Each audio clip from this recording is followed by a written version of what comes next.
past 7 o'clock. We better get rolling. All right, if we can pull the council meeting together, call it to order. And first we'll ask Madam Clerk to give the roll call, and then Rabbi Klein is poised and ready, thankfully. Thank you, sir. We welcome you, even before we welcome you. Thank you, Vice Mayor. Susan, yep. You ready? Okay, sorry. No problem.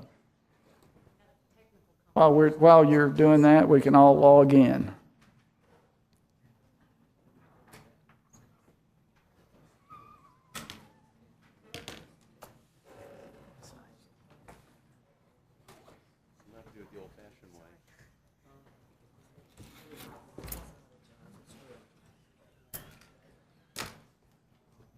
Okay, I'll call the roll. Sorry about that.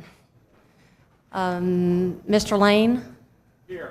Ms. Lawless? Here. Mr. Martin? Here. Mr. McCord? Here. Mr. Myers? Here. Mr. Stinnett? Mr. Beard? Present. Mr. Blues? Here. Ms. Crosby? Mr. Ellinger? Here. Ms. Feigl? Here. Ms. Gorton? Here. Mr. Gray? Here. Ms. Henson? Here. And Ms. James. Thank you. Thank you, Susan.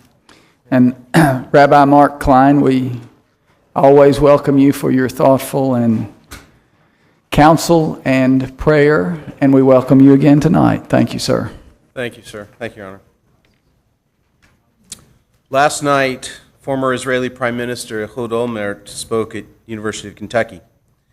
He spoke about peace in the Middle East. He spoke about what it could mean to recognize each other as neighbors, and the pain and anguish caused to all when one side or the other is more concerned with personal wealth and power and less concerned with national welfare.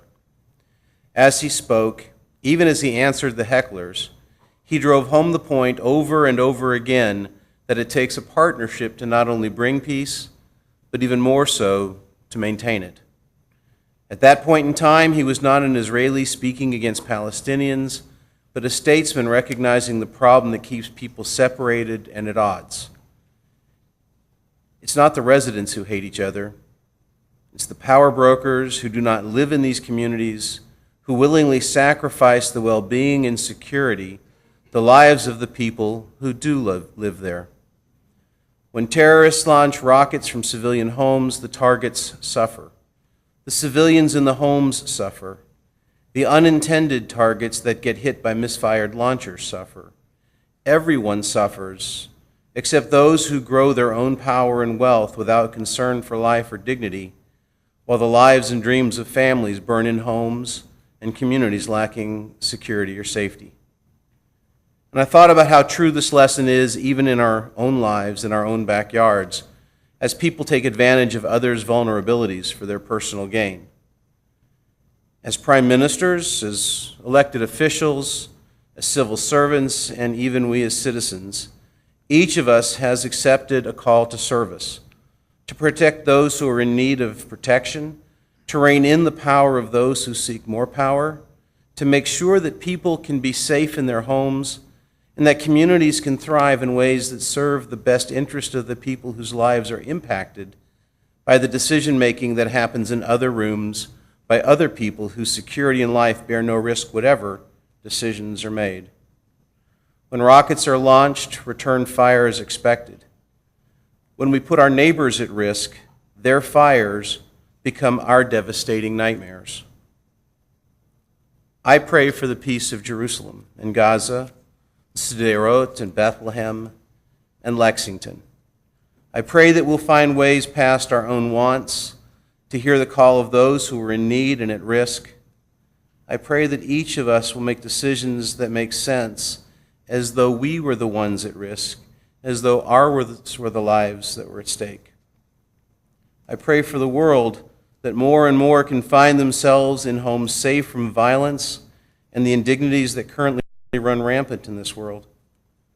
We're thankful for the energy and service that the mayor, vice mayor, council members, and all who serve our community bring to the community. And we're thankful for each other who commit to support them in their work as we hope to make our community stronger and people more secure and more whole with each vote they take. Invoking the source of all creation that allows us to bless each other, we affirm our giving of thanks and our commitment to each other, to our community, and to the work we need to do for each other. And I hope you will join me in saying amen.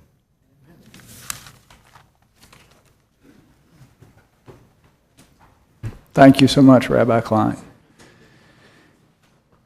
Councilmember Jay McCord.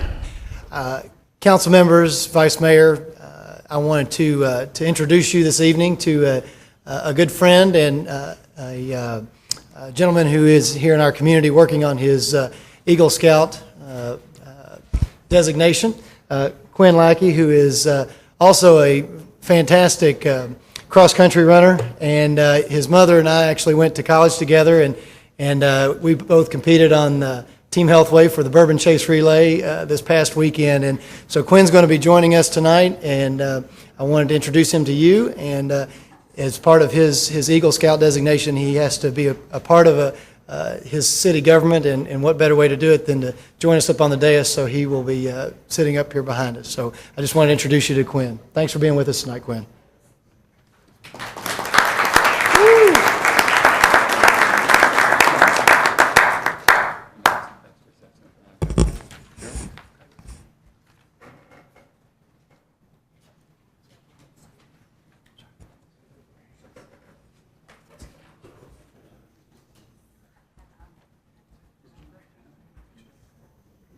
We all situated?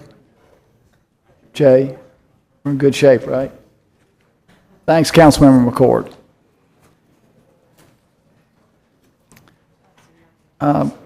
Which resolution is it that we have a number of citizens who have stepped up to speak tonight, and if it's okay with the council members, we will ask those who have asked to speak at the time when we are addressing the appropriate resolution. That would be I believe everyone is here to speak to the 3rd District. That'd be Resolution 56. Okay, thank you all very much.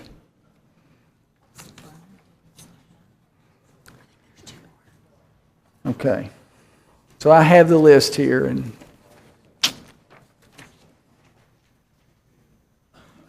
there will be about 14 people around the table who will remind me if I forget.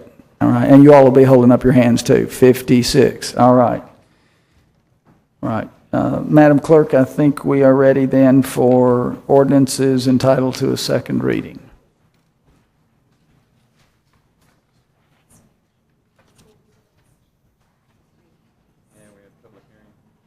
Yeah, and excuse me just a second, Susan. And we do have a public hearing at the, after number 3.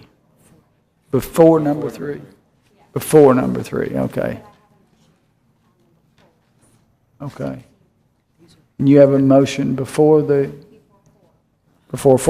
all right.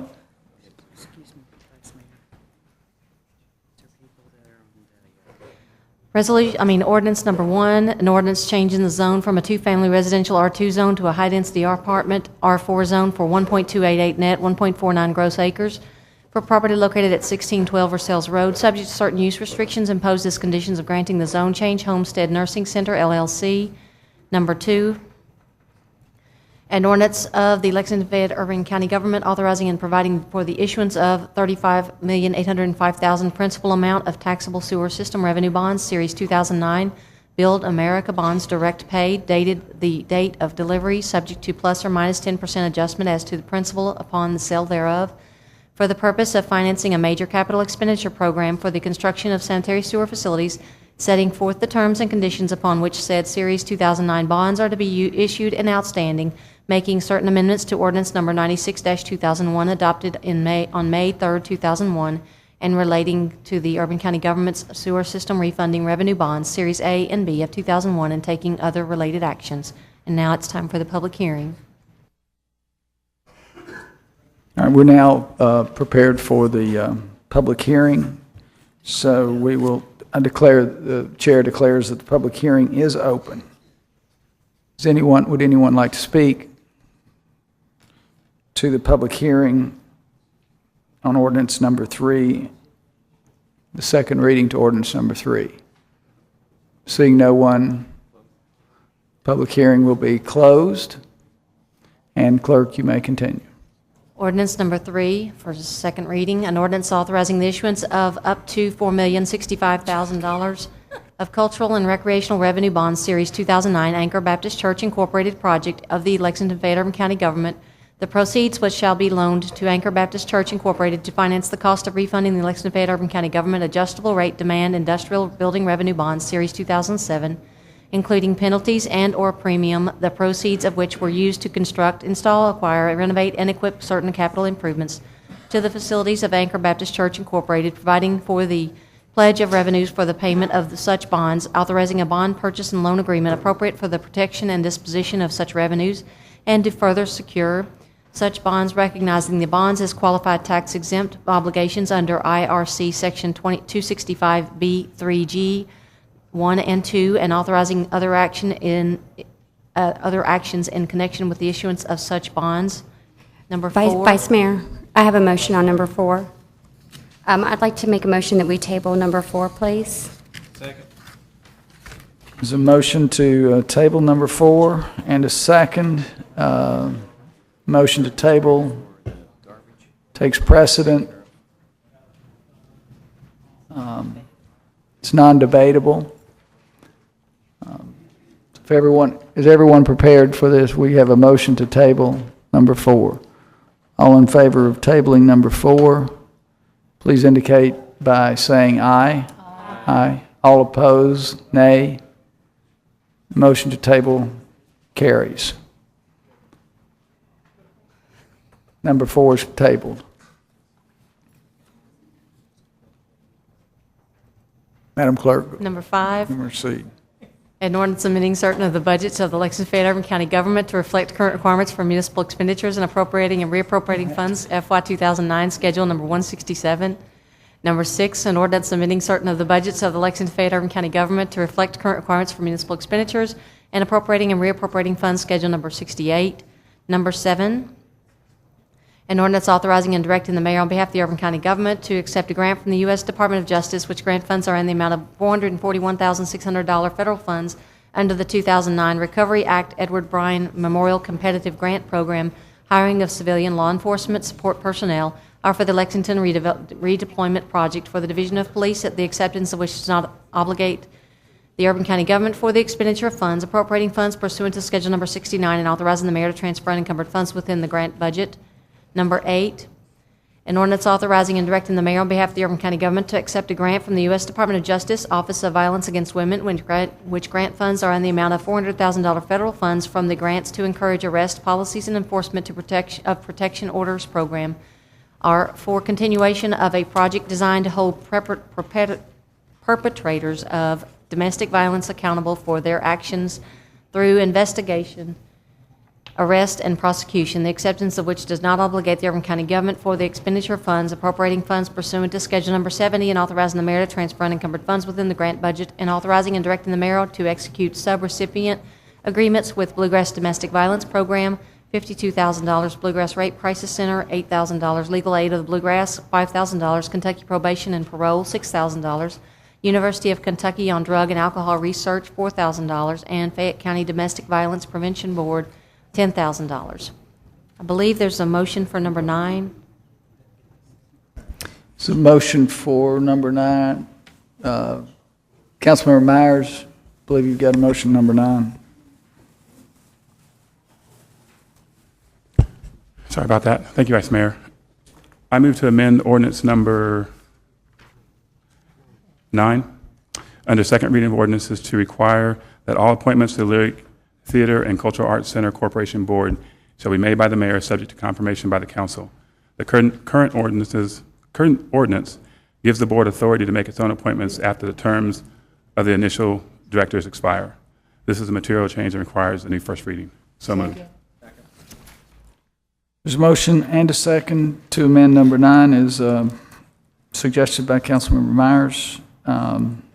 Is there debate? Is there discussion? Councilmember Lane. This just recently came up. I had to work on the Lyric Theater Committee that was involved in this, and I think it was the feeling that setting up a separate corporation to operate, not operate the building per se, but to enter into a lease for use of the building was a better way to manage it than for us to control the board at all times. Because they would be entering into kind of a public service agreement with us to have events in there and pay fees or whatever. And if that group defaulted, then we could enter into agreement with somebody else. But if we are appointing all of the board members, then we basically are going to be running it.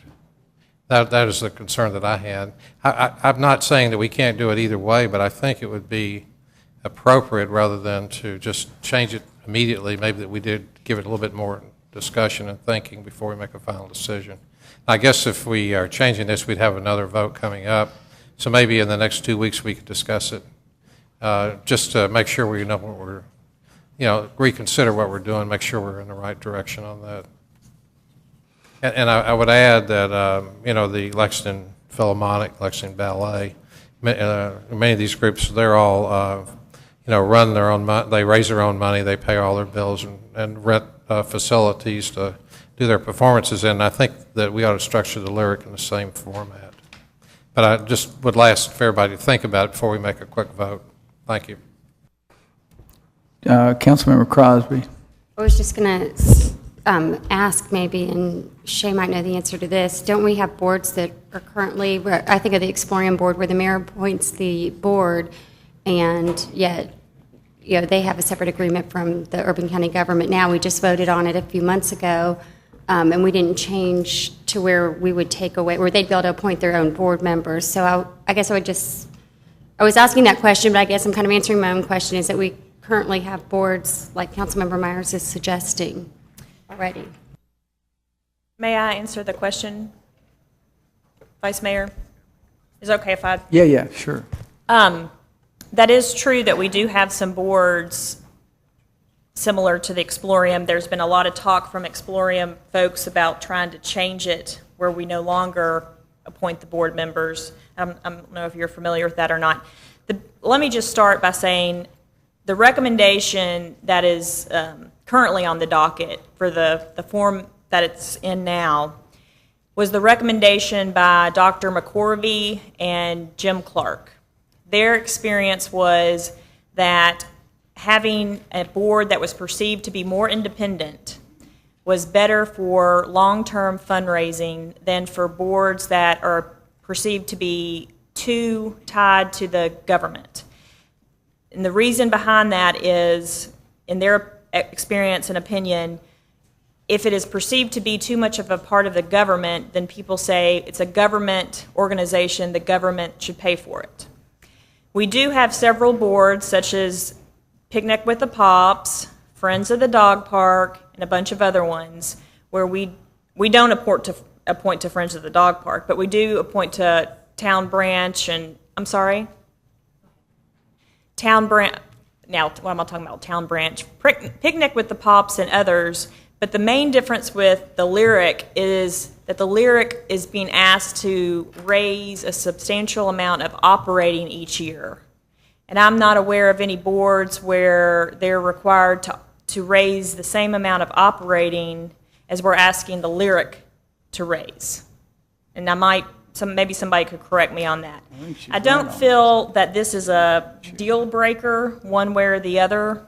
I mean, if it's the will of the council to forevermore have the mayor appoint and the council confirm, I think that's okay. But I just want to remind everybody that when I stood up here before over the months and months last spring, the directive from the council was very clear that the Lyric needed to move towards independent self-sufficiency as quick as possible.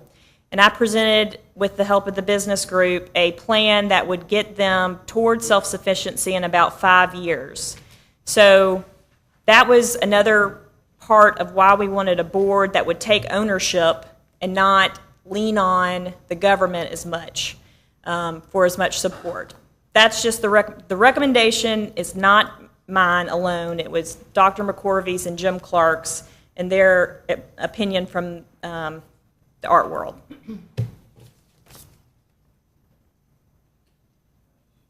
Thank you, Shay. And you'll be here so we can, if there are more questions, thanks. Councilmember Gorton, then Councilmember Henson. Well, since you mentioned Friends of the Dog Park, and since I was a founder of Friends of the Dog Park, it is not a government entity. It's an incorporated, not-for-profit, just like Friends of the Arboretum is an incorporated, not-for-profit that raises money for the Arboretum, just like Friends of McConnell Springs is an incorporated, not-for-profit. Those are the entities, none of which are government, which raise the money. And people would much rather give to an incorporated not-for-profit because they can take a tax break. And so I am curious, I had a similar question to Councilmember Crosby. There are not many boards that are government-related that the mayor does not appoint and we approve. I can't think of very many at all. We approve all those boards that have those fundraising arms, and they're very successful at fundraising. So when the time comes, I'm going to be supportive of this. And maybe you have some boards that we don't appoint. One I could think of is LexArts.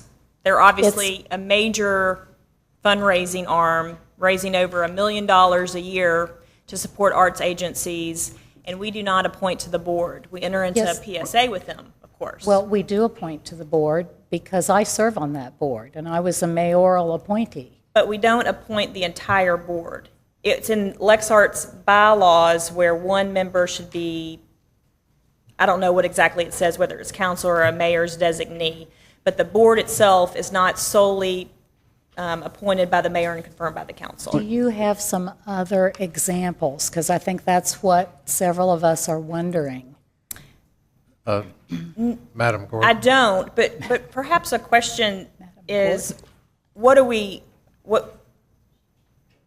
is the benefit of having it done the way Councilmember Myers is proposing Point of order. versus the other way? Point of order, Vice Mayor.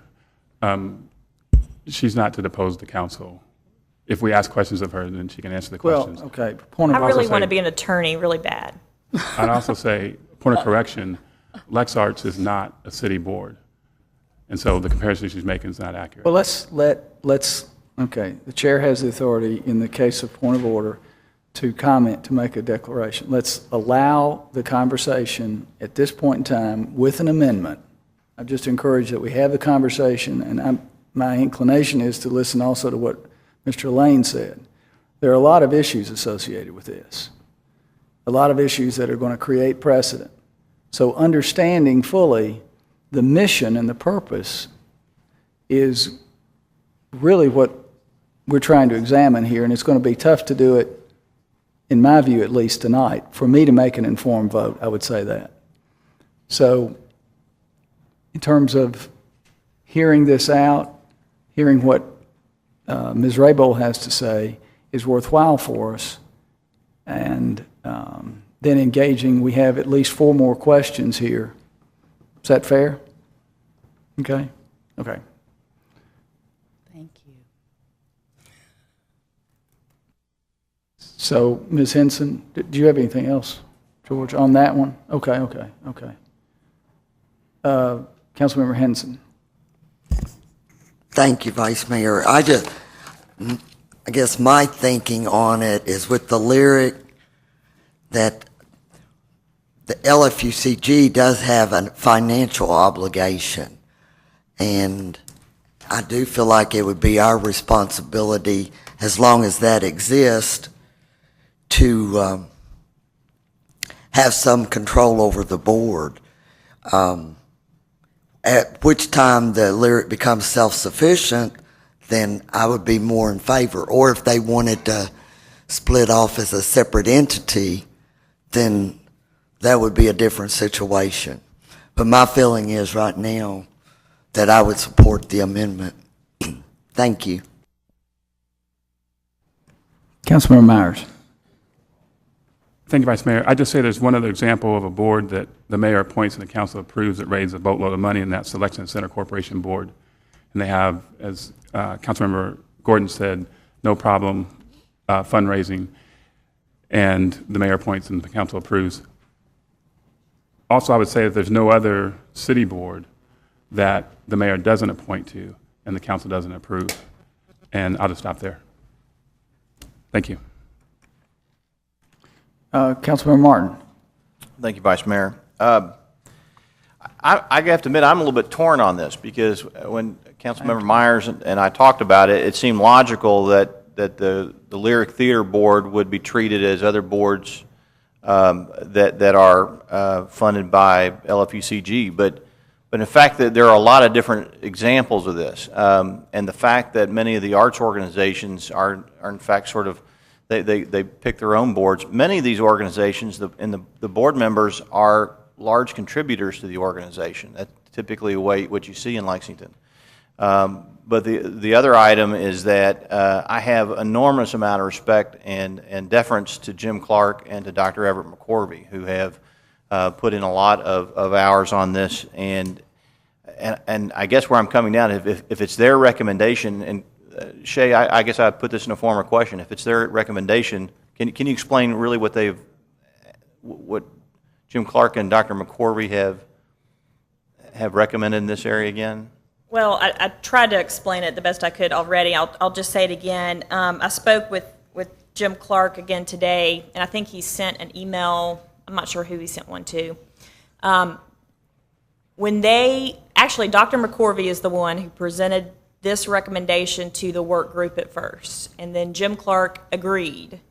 And his thinking, both of their thinking was the same, what you just said. Many successful arts organizations, the board members that are appointed are asked to contribute financially themselves. So they have a financial ownership as well. And that perpetuates itself with new members coming on needing to contribute. Their major thought, though, was that it was important for the Lyric, for its long-term success, to be perceived as an independent arts organization, just as the Lexington Philharmonic or other groups, or LexArts. And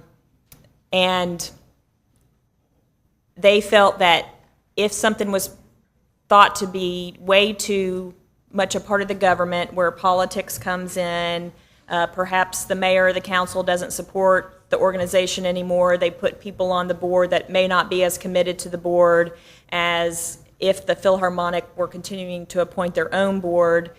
They thought that could lead to problems. So that's really the best explanation I can do. I got one more question for our general counsel, Commissioner Law. Logan, can I ask you, if you step up to the mic for just a second. Is this our last shot at the makeup of this board? It seems like this is a creature of ordinance, and could we affect at a future time what how these folks are appointed by changing this ordinance? I'd want to look at that ordinance again before I answered. If you give me just 1 second. One of the things while we're getting that document is, I know when this came up the last time, there was a suggestion that in order for this board to have the management of the theater, there would have to be a PSA. And so the council would have to approve their operation of this facility. And so the council would maintain control in that respect. Well, I know I was one of the folks who thinks that the Lyric should move with speed to become self-sufficient and to have strong fundraising, and so if this sort of suggested to the public and to the philanthropy community out there that this organization was really the permanent ticket of the city, then I guess I would be concerned about that. And if we are able to affect the makeup of this board at future time, should we feel like we need more direct oversight And if we're able to do that, then I might defer to that then, and I'm looking forward to. Well, I think in looking at it, I believe you could change the ordinance, but then we would probably need to do something with the articles or bylaws of the corporation. But it would seem to me that that could be doable given the relationship between the two organizations. Okay. So my thought would be, no, it would not be our last opportunity if this doesn't work, if that was your question. Yeah. So I guess I'm not going to support the motion at the time, but I would remain open to that for future reference as we watch this, because obviously we don't want to be on the. I fully understand Councilmember Meyer's concerns. And I certainly don't want the city to be on the hook for the operations without any opportunity to have any say over things. So, thank you, Vice Mayor. Yes, sir. Councilmember Lane. Yeah, just a little follow-up thought is I think you have to look at the lyric as two components. One is the real estate component, which the Urban County government owns and would, in essence, be leasing to the Lyric Theater, the portion of it. And the arts portion would be responsible for the fundraising, programming, promotion, and all that. And we would have some type of an agreement with them. I think that's how the deal should be structured. And I strongly feel that the organization, the arts organization, should be ultimately independent of the Urban County Council. We would have control of the building, but not of the operation of the programming and the building.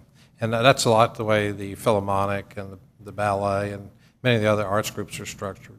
But as I said, I'm very supportive of anything you want to do, but I just wish we wouldn't rush into making a decision tonight. We might be better off to discuss this for a little longer before we make a final call.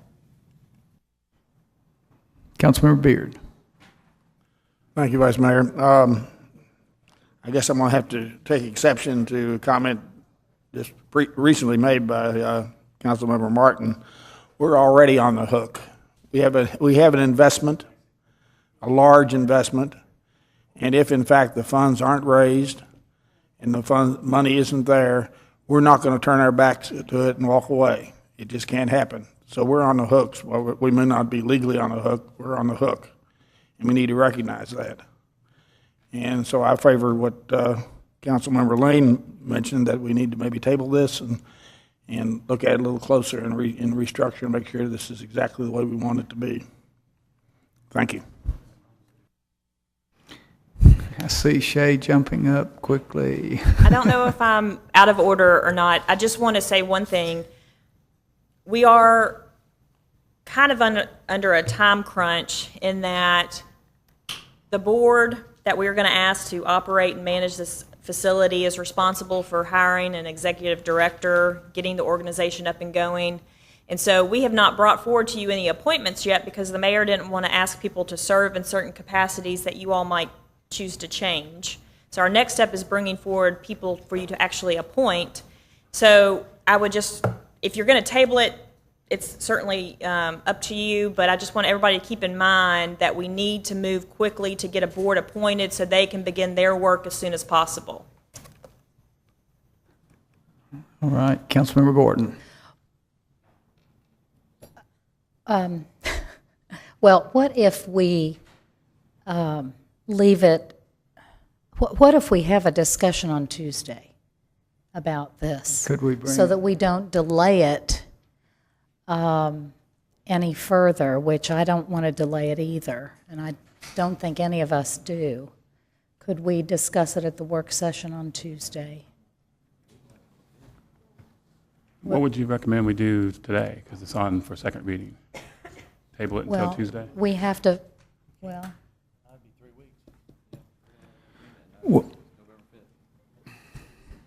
I'd like It has to to be make given a a new comment while we're thinking.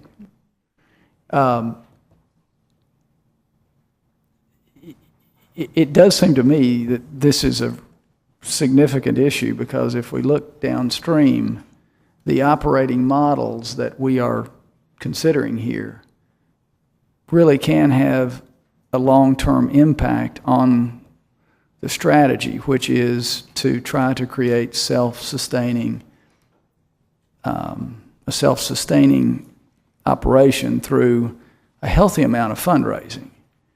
And at least as I've been thinking about this and hearing the comments tonight, and this may go back, Councilmember Lane, to the conversations in the committee that Shay's referring to as well, when Everett McCorvey and Jim Clark spoke.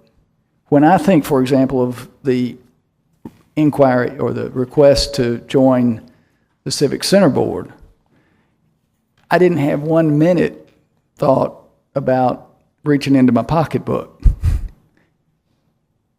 And I feel like that what we're trying to encourage here are citizens who are asked to join this board who are going to think that they'll need to reach into their pocketbook, or they'll need to really work hard to bring people others on.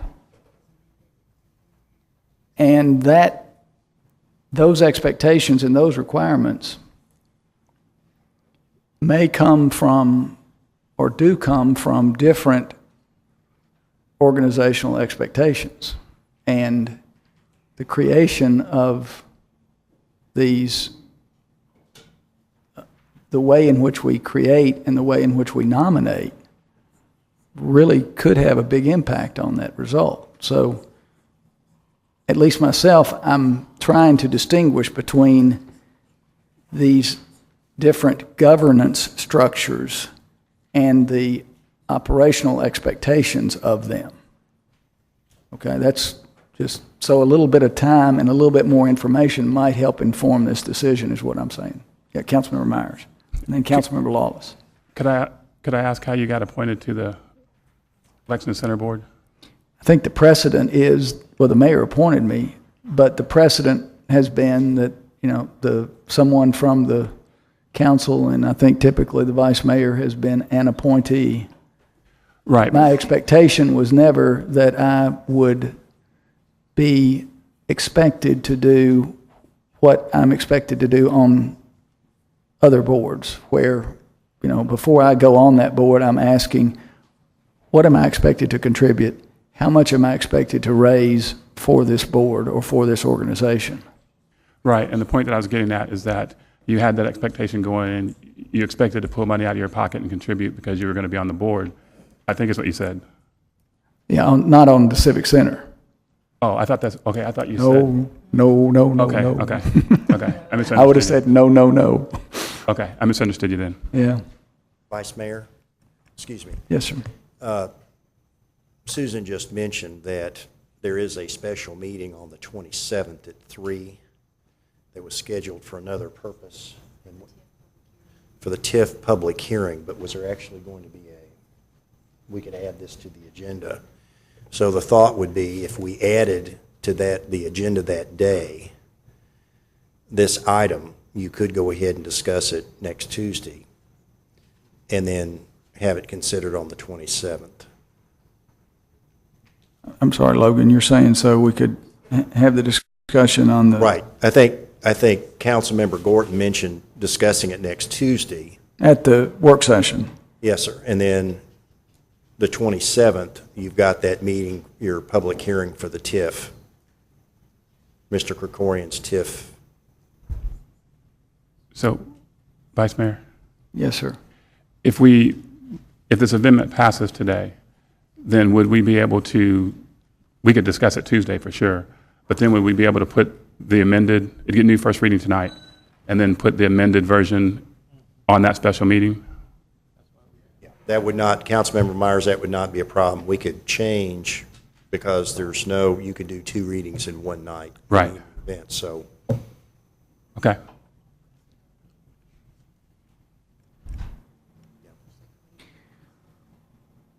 Okay, we have 3 others signed on to speak.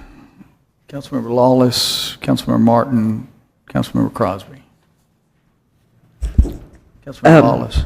Thank you, Vice Mayor. I'm really sorry that Councilmember James is ill tonight and can't weigh in on this, because she has spent so much time on it.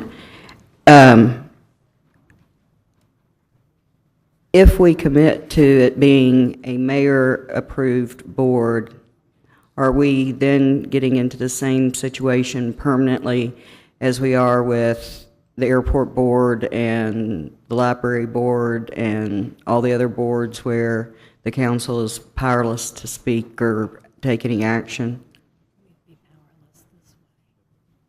If the mayor. We can.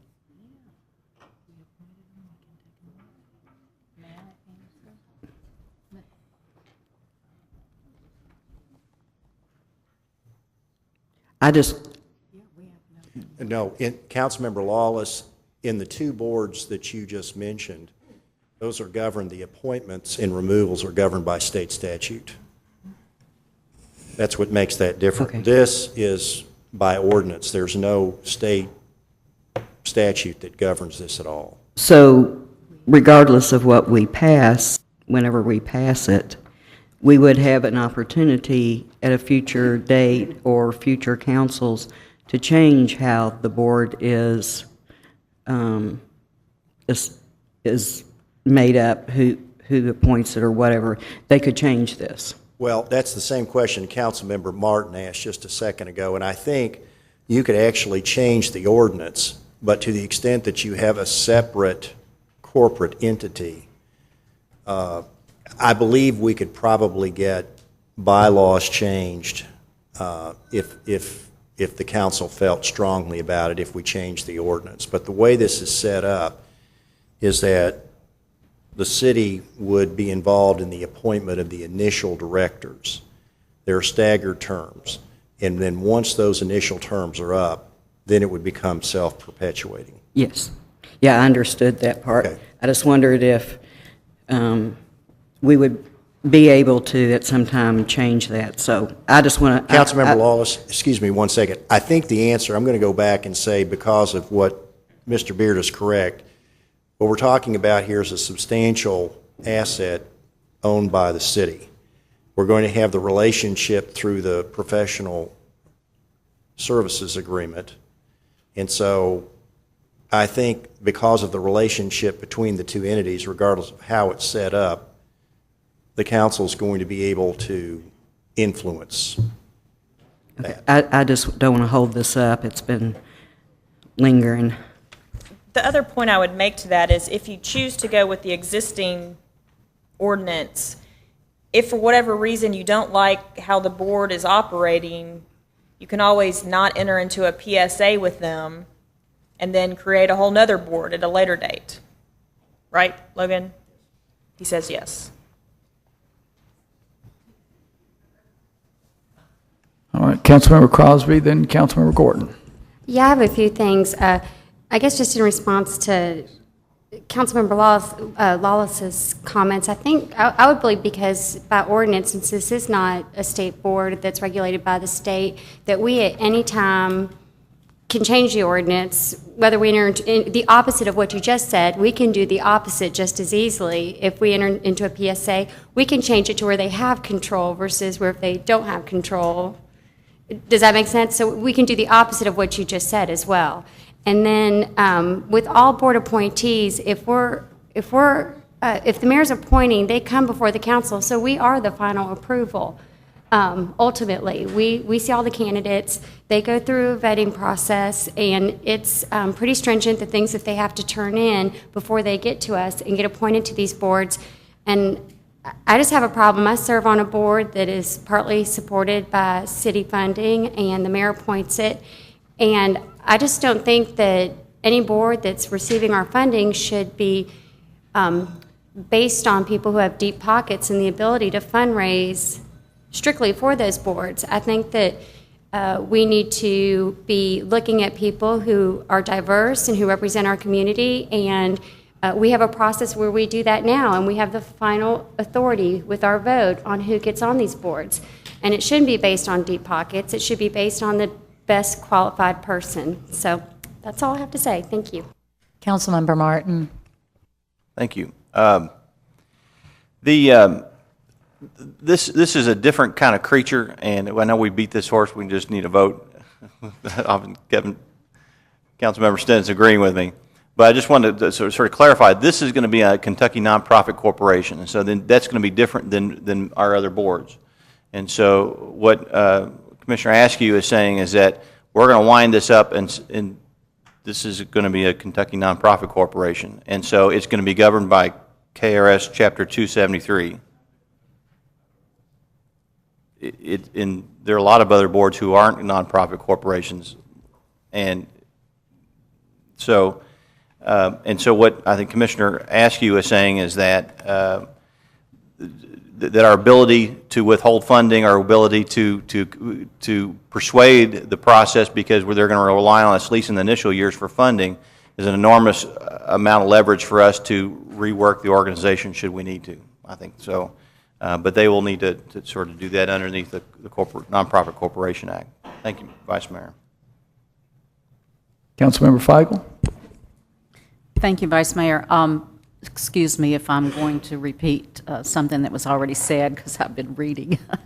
But I think I understood Shay to say that they would be independent after 5 years. And so I feel like that it's very important that we, and correct me if I misstated that. I can't recall exactly, but I think the 5th year they were down to about $75,000 in allocation from the city, with the expectation of coming up with that for the 6th year. But it was all, it's all potential. Okay, that's what I thought I heard you say. But as long as they are not independent of the city and they're still receiving city resources, I think that it's very important that we stay involved and stay very much attentive to who serves on that board. If they really would like to use this board as a way to attract people with deep pockets, then all they have to do is to set up an honorary hierarchy, and they can do that if they're trying to attract people with deep pockets. But I feel it's pretty important to us as council members to kind of stay involved with this organization as we see it grow, and it will struggle, but hopefully everything will turn out right. But I think we do need to stay involved with it, and we need to be very attentive to the folks that serve on that board. So I will support the motion. Right, there is a motion and a second. Is there any further discussion? All in favor of the motion, please indicate by saying aye. The motion to amend, right? All in favor of the motion to amend, please indicate by saying aye. Aye. All opposed, no. Motion carries.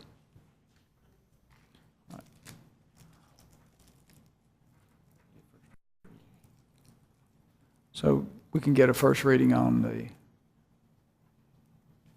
motion as amended. I was just going to reflect the vote as correct. You got it.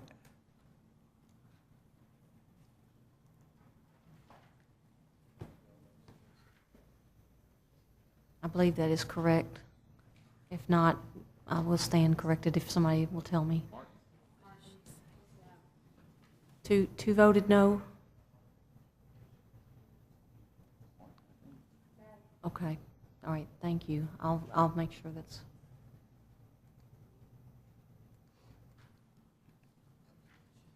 I'll correct that in the minutes. Okay, number 9 for a new first reading. An ordinance enacting Article 21 of Chapter 2 of the Code of Ordinances to authorize the organization of a nonprofit Kentucky corporation to be called the Lyric Theater and Cultural Arts Center Corporation for the purpose of overseeing the management of and programming for the Lyric Theater and any and all appropriate purposes, providing that the corporation shall consist of 15 appointed members and shall have all of the powers conferred upon the corporation organized under Chapter 273 of the Kentucky Revised Statutes, dealing with non-stock, nonprofit corporations, including all powers necessary and proper to fulfill and further the purpose of said corporation, authorizing the mayor or his designees to serve as incorporators, and authorizing the submission of an application for tax-exempt status to the Internal Revenue Service.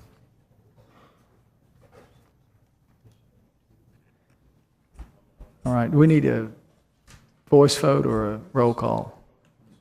Roll call. You will need a motion to approve the ordinance. Motion is second. Is there a discussion? It's a motion to approve this ordinance, right?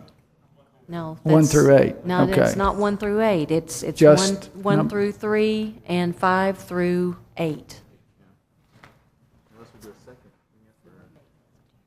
Okay. So we've got a motion for 1 through 8. No, tell us again, Susan. 1 sorry. through 3 and 5 through 8. And who made the second, please? Yeah, you made the motion, and then who And seconded Councilmember it? Myers made a second. Thank you.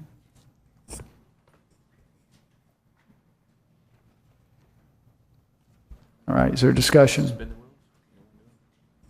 All in favor? Please, Do a roll call. you got to do a roll call. Go ahead, Madam Clerk, thank you. Mr. Lane? Aye. Miss Lawless? Miss Lawless? Diane? Yes or no? Mr. Martin? Yes.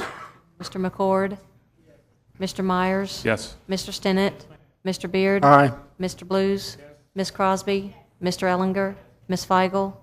Miss Gorton? Aye. Mr. Gray? Yes. And Miss Henson? Yes. Thank you.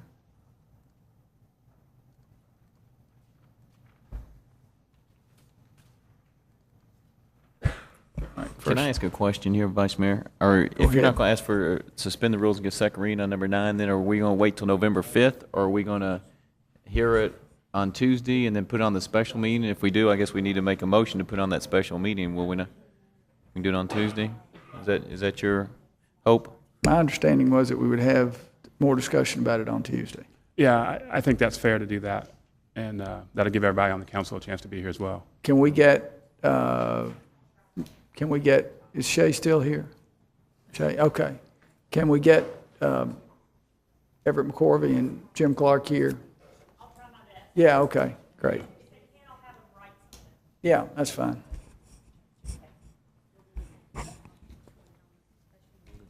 Vice Mayor? Yes, excuse me. sir. Because we have a special meeting, you all have to set the agenda for the special meeting, and we have to stick to that agenda. Currently, I think you have voted to have the special meeting on the 27th for the TIF, so we need to add this if you intend to take action on the 27th. Otherwise, it'll come up on the 5th. Please do. Please add that. And then we'll have a motion. Do we have to do it tonight, or can we do it Tuesday? Tuesday? We're setting a special meeting date. Councilmember Gordon.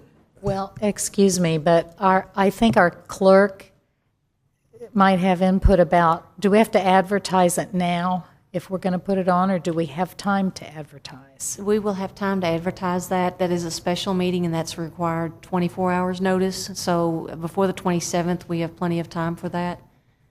But it's my understanding that if you're going to, that you would make a motion tonight for this to be on second reading for that special meeting. And so we couldn't change it after tonight. It would be in this version, is that what you're saying?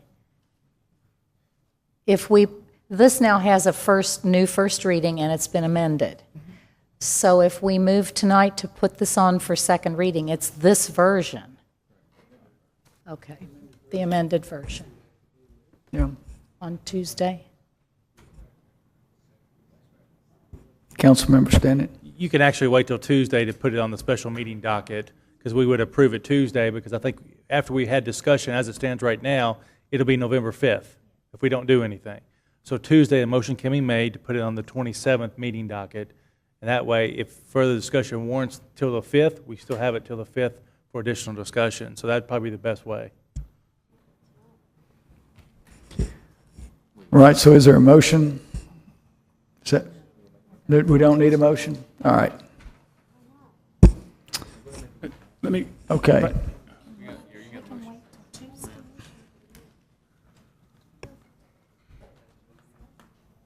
Pardon? Are we ready for first reading ordinances? I think so. Mr. Are Vice we- Mayor. What's the issue?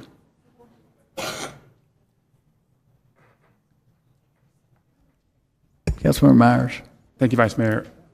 I'd like to go back to the clerk one more time because the look she's given us, I'm not sure she agrees with the.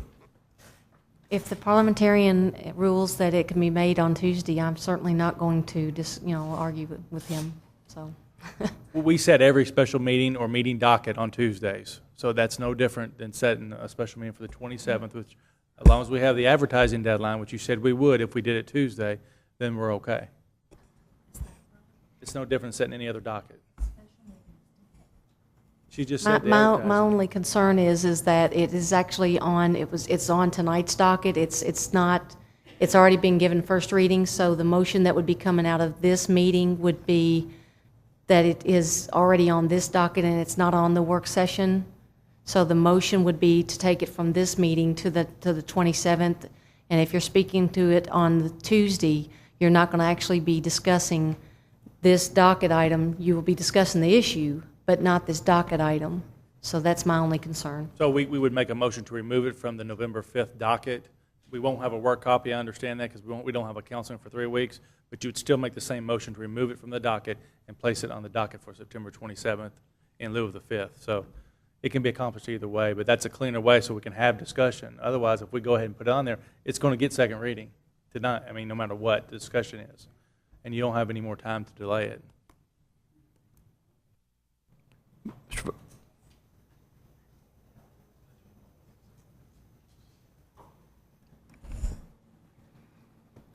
So is there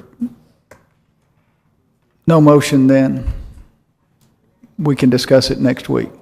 All right. Okay. Can we move ahead then? Mr. Vice Mayor. Yeah. I have a Councilmember motion. Martin. I move that item 11, an ordinance amending Article 17.3.18, We got to, 1740. out of order, has to get there first. So can she start the Excuse me. readings? And when she gets there, you can make that motion. Excuse me, Mr. Parliamentary. First reading, Madam Clerk, we give the first reading of ordinances, and Councilmember Martin has a comment regarding item 11. When do we get there? Yep, sorry. Ordinance number 10, for first reading. An ordinance amending Articles 17-7P and creating Articles 28-5H6 of the zoning ordinance to modify the mixed-use community MU3 zone to allow additional uses, to alter lot height and yard requirements, to modify the special provisions, and to increase the allowable signage in the MU3 zone. Number 11. Mr. Vice Mayor. Yeah, Councilmember Martin. Thank you, Mr. Vice Mayor. I have a motion to refer item 11 ordinance for first reading to the Planning Committee for further discussion. So moved. There's a motion and a second on item 11. Is there discussion there? Councilmember Gordon. Since I chair the planning committee, what would you like us to discuss? This item came out of the Planning Commission with adopting the recommendation of planning staff to move from 64 square feet, which has been the decades-long practice in Lexington, to 32 square feet. And I think it might be appropriate for the council just to entertain that and discuss what the issues are relating to the size of the signage. Changing the size is going to require every commercial sign in Lexington be taken down and replaced. And so I thought it might be appropriate to discuss that. Thank you. Any other council members have a comment? Councilmember Lane. Because I'm a commercial real estate broker, I'll be recusing myself on the vote on this. Thank you. I've got a question about this. When we had representatives from the community in on Tuesday, one of the questions I had was, are there any distinctions between downtown signage and other, and would these, and beyond the downtown, because that's been an issue for 15 years, and would that be one of the questions, for example, one of the issues that would be discussed in this referring it to Planning Commission or Planning Committee? Mr. Vice Mayor, I believe that all all issues about the size of the signage and the makeup of the ordinance would Right. be appropriate to discuss at that. Right. Okay, any further discussion? We now have a motion to move this into planning, and was there a second? Okay, there was a motion and a second. If we're ready for a vote, all in favor, please say aye. Aye. All opposed, no. Motion carries. Madam Clerk. Ordinance number 12, an ordinance amending Section 2152 of the Code of Ordinances, creating one position of Minority Program Coordinator, grade 119E, in the Division of Central Purchasing. Number 13, an ordinance amending Section 12-82 of the Code of Ordinances of the Lexington-Fayette-Urban County Government to clarify and further define the purpose of the Vacant Property Review Commission to include duties related to abandoned urban properties and assisting the Lexington-Fayette-Urban County Land Bank Authority and the Urban County Council, amending Section 12-83 of the Code of Ordinances to remove the nominating requirements and to change the membership to include one representative who is a home builder or owner of rental property within the Urban County of the Home Builders Association of Lexington, one representative holding an elected position within a neighborhood association, one non-voting Urban County Council member, and one non-voting member of the Fayette County Property Valuation Administrator's Office, and to preclude an officer or employee of the Urban County government whose duties include enforcement of housing, building, plumbing, fire, or related codes from serving on the commission, amending Section 12-86 of the Code of Ordinances to clarify that the 5 voting members of the commission constitute a quorum, amending Section 12-89 of the Code of Ordinances to clarify the findings to be a certification process pursuant to state law, the timing of the appeal, and the receipt of the notice, and to eliminate the requirement of an offer to purchase to be made by the commission, amending Section 12-90 of the Code of Ordinances to include a designated agent, to change the term recommendation to certification, and to provide for an appeal process for an owner or other party in interest of abandoned urban property as determined pursuant to Chapter 7, Article 4 of the Code of Ordinances, on the basis that the property was incorrectly classified, with appeals to be filed within 30 days of the date of notice was mailed, and hearings attempted to be scheduled and heard within 30 days of the receipt of the appeal, all effective upon the date of passage. Number 14, an ordinance amending Section 2-468 of the Code of Ordinances related to the Quarters Commission to amend the requirement of a quorum to be a majority of the voting appointed members. Number 15, an ordinance creating Section 10-33.1 in Article 3 of Chapter 10 of the Code of Ordinances of the Lexington-Fayette-Urban County Government to prohibit within the urban services boundary the slaughter of any animal, including for personal consumption in any area visible at ground level from a street, sidewalk, or neighboring properties, defining the term slaughter and providing a penalty for violation.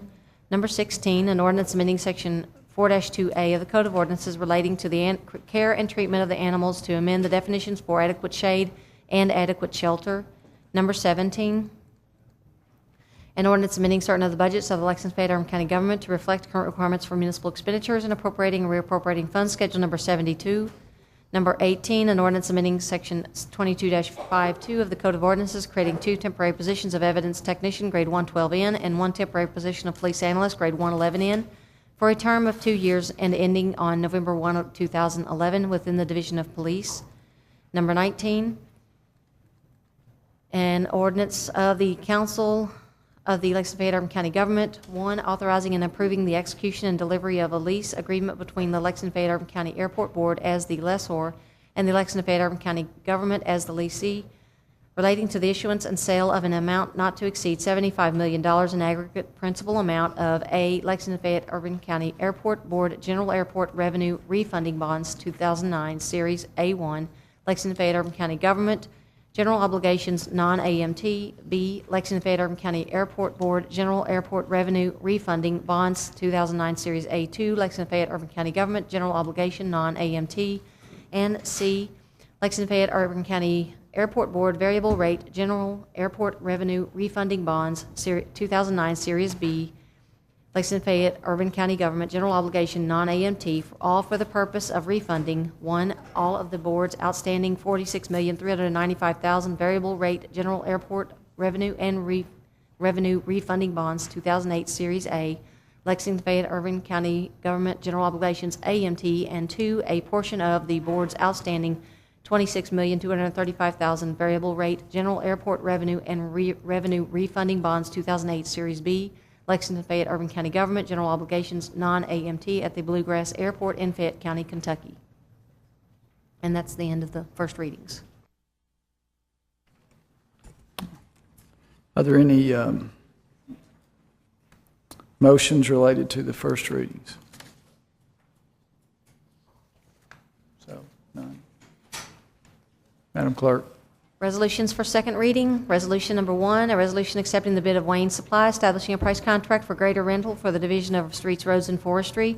Number 2, a resolution accepting the bid of American Messaging Services, LLC, establishing a price contract for pager rental for the Division of Streets, Roads, and Forestry. Number 3, a resolution accepting the bid of R&B Cleaning Services, establishing a price contract for custodial services, day treatment center for the Division of Facilities and Fleet Management. Number 4, a resolution authorizing and directing the mayor on behalf of the Urban County Government to accept a donation from the Citizen Police Academy Association and the Bluegrass Crime Stoppers of a Scotsman ice machine for the use at the Police Training Center at no cost to the Urban County Government. Number 5, a resolution authorizing and directing the mayor on behalf of the Urban County Government to accept a donation from Kentucky's Division of Emergency Management of backboards and shelter tents for use at the Division of Fire and Emergency Services at no cost to the Urban County Government. Number 6, a resolution authorizing and directing the mayor on behalf of the Urban County Government to execute an authorization for access to T-Mobile USA Incorporated for access of Kirk Levington Park at no cost to the Urban County Government. Number 7, a resolution authorizing and directing the mayor on behalf of the Urban County Government to execute an agreement with Hyatt Regency Lexington for Bluegrass Invitational Wheelchair Basketball Tournament at a cost not to exceed $2,700. Number 8, a resolution approving the granting of an inducement to Florida. Oh, is there a motion? There's a motion to amend this one. It's a motion to amend. What? Who has the motion? Number. Mr. Beard, is this one you're going to be? Excuse me, would you like to do that now? Yes, please. Okay. Vice Mayor? Yes, sir. I would like to amend resolution, second reading of resolutions number 8, just for purposes of clarification. It presently reads a resolution approving the granting of an inducement to Florida Tile Incorporated pursuant to the Kentucky Business Investment Act created by House Bill 3 of the 2009 Extraordinary Legislative Session, whereby the Lexington Fayette Urban County Government agrees to forego the collection of 1%, and this is where I had the problem. For clarifications, I would like to insert the word "the" between "of" and "one," because it could be construed that we're only giving up 0.00225%. Yeah. As opposed to, percent. Yeah. As opposed to 1 full percent. 1 full percent of the 2.25% that. Does it need to say that 1% of? All I'm changing is the collection of the 1%. To clarify that the item is a 1 full percent that we're giving up. Of the 2 and a. Of the 2.25%. 2 1/4. Yeah.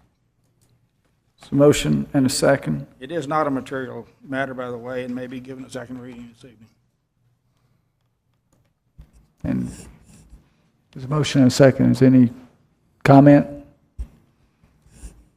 Okay, ready for a vote? All in favor, please say aye. Aye. All opposed, no. Motion carries. Thank you. Thank you, Councilmember Beard. Resolution number 8, as amended, a resolution approving the granting of an inducement to Florida Tile Incorporated pursuant to the Kentucky Business Investment Act created by House Bill 3 of the 2009 Extraordinary Legislative Session, whereby Lexington Fayette Urban County Government agrees to forego the collection of the 1% of the occupational license fees that would otherwise be due to it, and which shall be retained by Florida Tile Incorporated for a term of not longer than 10 years from the activation date established by the Kentucky Business Investment Program, subject to the limitations contained in the Kentucky Business Investment Act and any agreement Florida Tile Incorporated has with the Kentucky Economic Development Finance Authority related to the project and taking other related action. Number 9, a resolution Ratifying the probationary civil service appointments of Charles Napier, security guard, grade 106N, 14.765 hourly in the Department of General Services, effective September 29, 2009. Tracy Thurman, administrative officer, grade 118E, 2,353.36 biweekly in the Department of General Services, effective October 5, 2009. Ricky Caldwell, administrative officer, grade 118E, 2,867.84 biweekly in the Department of General Services, effective September 28, 2009. Shani McFarland, social worker, grade 111E, 1,529.44 biweekly in the Division of Youth Services, effective September 28, 2009.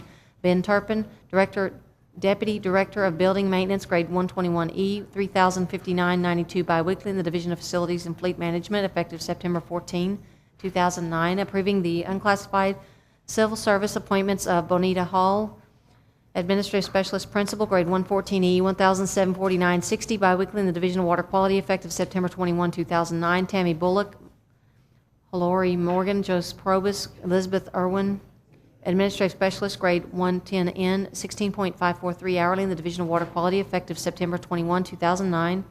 Number 10, a resolution authorizing and directing the mayor on behalf of the Urban County Government to execute a facility usage contract with the Fayette County Board of Education for the Kitty Capers program at a cost not to exceed $837.25. Number 11, a resolution authorizing and directing the mayor on behalf of the Urban County Government to accept a donation from Cricket Communication Incorporated to repair and refurbish the Valley Park Tennis Courts in exchange for 2-year naming rights for the tennis courts in Cricket's name pursuant to the Division of Parks and Recreation naming policy. Number 12, a resolution of the Lexington Fayette Urban County Government authorizing the sewer revenue bond financing of 1, a capital expenditures program for the financing of additions, extensions, and improvements to the sanitary sewer system of the Lexington Fayette Urban County Government. 2, funding necessary reserves and providing for the cost of issuance and underwriting discount with respect to such bonds. And 3, stating the reasonable expectation of the Urban County Government to reimburse itself for capital expenditures made in respect of such capital expenditures prior to its issuance of sewer revenue bonds. Number 13, a resolution accepting the proposal of PRA Government Services, LLC, doing business as RDS, to provide tax revenue, discovery, and recovery services, and authorizing and directing the mayor on behalf of the Urban County Government to execute a revenue enhancement agreement with PRA Government Services, LLC, doing business as RDS, for performance of such services at a cost based upon a contingency fee on amounts collected pursuant to the agreement at a rate not to exceed 35%. Number 14, a resolution authorizing and directing the Department of Law to institute a declaration of rights action against the Lexington Herald Leader to determine the legality of the rates being charged by the Lexington Herald Leader for statutorily required publishing and to seek any other appropriate relief. Number 15, a resolution authorizing and directing the mayor on behalf of the Urban County Government to execute a special construction agreement with AT&T Southeast for relocation of overhead facilities to underground for the South Limestone Streetscape project at a cost not to exceed $9,755. Number 16, a resolution authorizing and directing the mayor on behalf of the Urban County Government to execute a definitive relocation agreement with Kentucky Utilities for relocation of overhead facilities to underground for the South Limestone Streetscape project at a cost not to exceed $1,252,727. Number 17, a resolution authorizing and directing the mayor on behalf of the Urban County Government to execute change order number 1 to the contract with Dixon Electric for Town Branch Wastewater Treatment Plant Primary Effluent Pump Station Emergency Generator, decreasing the contract price by the sum of $95.42 from $360,656 to $360,560.58. Number 18, a resolution authorizing and directing the mayor on behalf of the Urban County Government to execute an agreement with Lexington Opera Society Incorporated, $475 for the office of the Urban County Council at a cost not to exceed the sum stated. Number 19, a resolution authorizing and directing the mayor on behalf of the Urban County Government to execute certificates of consideration and any other necessary documents for property interests needed for the Rookwood Parkway Stormwater Improvement Project at a cost not to exceed $3,500. Number 20, a resolution authorizing and directing the mayor on behalf of the Urban County Government to execute a certificate of consideration and accept a deed conveying Greenway from Ball and Bryant, LLC, for property located at 6500 Manowar Boulevard in the Blackford property subdivision at no cost to the Urban County Government. 21, a resolution authorizing and directing the mayor on behalf of the Urban County Government to execute a partial release of easement, releasing a portion of sanitary sewer easement on property located at 149 Old Town Walk. Vice Mayor, move approval. There's a motion, motion and approval. Is there any discussion? All right. We need a roll call vote. Madam Clerk.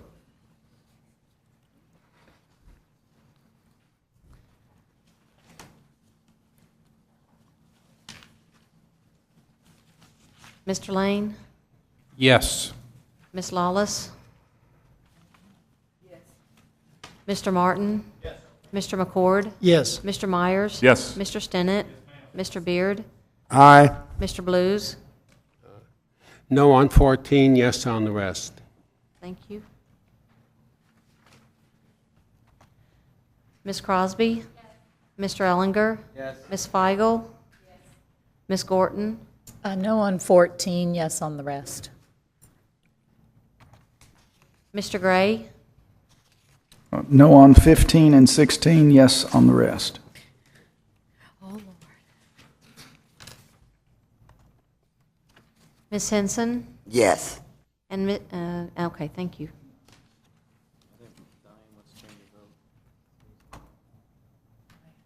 Councilmember Lawless. Yes, I meant to say yes on all but 14, no on 14.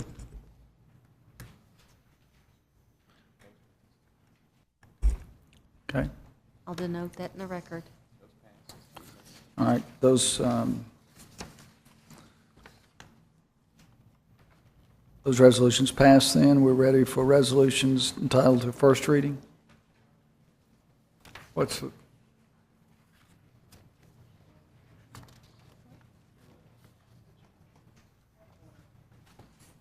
Point of order, Councilmember Feigl. Point of order.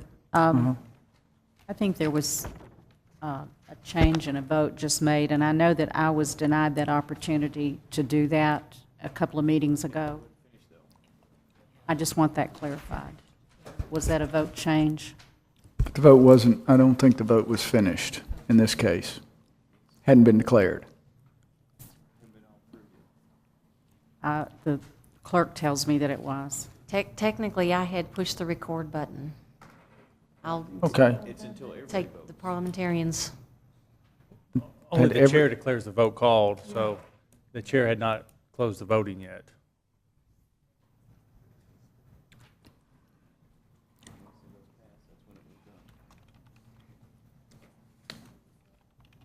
All right.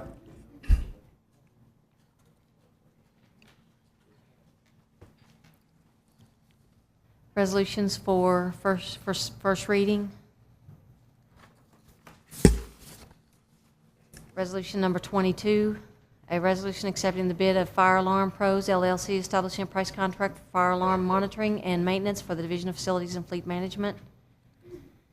23, a resolution accepting the bid of Worldwide Equipment Incorporated, establishing a price contract for refuse cabs and chassis for the Division of Facilities and Fleet Management. 24, a resolution accepting the bid of Chelsea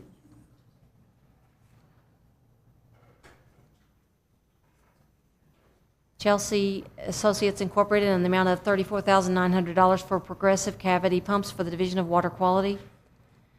25, a resolution accepting the bid of Lagco Incorporated in the amount of $30,774 for North Point Detention Basin repair for the Division of Water Quality, and authorizing and directing the mayor on behalf of the Urban County Government to execute an agreement with Lagco Incorporated related to the bid.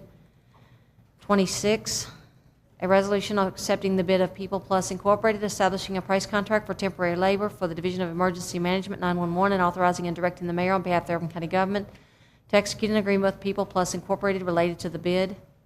Number 27, a resolution accepting the bid of ZKB Construction Services LLC, establishing a price contract for snow removal various locations for the Division of Facilities and Fleet Management. Number 28, a resolution accepting the bid of Lex Press, establishing a price contract for newsletters for waste management for the Department of Environmental Quality.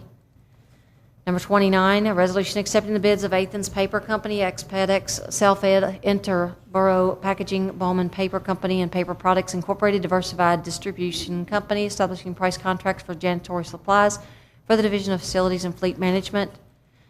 Number 30, a resolution of the Lexington Fayette Urban County Government accepting the lowest and best bid received for the purchase of $35,960,000 principal amount of the Lexington Fayette Urban County Government taxable sewer system revenue bonds Series 2009 Build America Bonds Direct Pay and providing for the interest rates and bond maturities in respect of such Series 2009 bonds and taking other related actions. 31, a resolution endorsing the 2010 census and notifying the Urban County government's partner agencies of such endorsement. 32, a resolution authorizing and directing the mayor on behalf of the Urban County government to execute an agreement with Bluegrass Community Foundation, $1,400 for the office of the Urban County Council at a cost not to exceed the sum stated. 33, a resolution authorizing and directing the mayor on behalf of the Urban County government to accept a donation from Kentucky's Division of Emergency Management of vital sign monitors for use at the Division of Fire and Emergency Services at no cost to the Urban County government. 34, a resolution authorizing the purchase of Heil Python multi-pack refuge truck bodies from Central Indiana Truck Equipment Corporation, a sole source provider, at a cost not to exceed $161,358 each and total cost not to exceed $3,872,592. 35, a resolution authorizing and directing the mayor on behalf of the Urban County government to execute a certificate of consideration and to accept a deed for the property located at 137 Northwood Drive from Joseph and Angela Gullett for the Northwood Drive Stormwater Project, and authorizing payment in the amount of $113,200 plus usual and appropriate closing costs. 36, a resolution ratifying the probationary civil service appointment of Thomas Thompson, Security Officer, grade 106N, 14.765 hourly, in the Department of General Services effective October 26, 2009, and approving the unclassified civil service appointment of Linda Rumpke, Commissioner of Finance and Administration, grade 211E, 4,807.70 biweekly in the Department of Finance and Administration effective October 19, 2009. Number 37, a resolution authorizing and directing the mayor on behalf of the Urban County government to execute agreements with the Kentucky Council on Economic Education Incorporated, $1,650, and Bryan Station High School PTSA Incorporated, $1,000 for the office of the Urban County Council at a cost not to exceed the sum stated. Number 38, a resolution authorizing and directing the mayor on behalf of the Urban County government to execute and submit a grant application to the Kentucky Energy and Environment Cabinet and to provide any additional information requested in connection with this grant application, which grant funds are for the continuation of the litter abatement grant funding program in Fayette County for FY 2010. 39, a resolution authorizing and directing the mayor on behalf of the Urban County government to execute and submit a grant application to the U.S. Department of Homeland Security and to provide any additional information requested in connection with this grant application, which grant funds are in the amount of $7,500 federal funds from the Fire Prevention and Safety Grant Program and are for public education materials for the Division of Fire and Emergency Services. Number 40, a resolution authorizing and approving the purchase of excess liability insurance from Iron Shore Insurance Limited through the Kentucky League of Cities for the term of November 1, 2009 to July 1, 2010 at a cost not to exceed $433,250, and authorizing and directing the mayor on behalf of the Urban County government to execute all necessary documents to accomplish the same. Number 41, a resolution authorizing and directing the mayor on behalf of the Urban County government to execute an agreement with U.S. Geological Survey for the continuing and ongoing maintenance and operation of existing stream flow and precipitation gauges at a cost not to exceed $86,910. 42, a resolution authorizing and directing the mayor on behalf of the Urban County government to execute an agreement with Volunteers of America of Kentucky Incorporated for support of emergency housing for homeless families at a cost not to exceed $8,000. 43, a resolution authorizing and directing the mayor on behalf of the Urban County government to execute a release of easement, releasing a utility easement on property located at 1051 through 1131 Floyd Drive.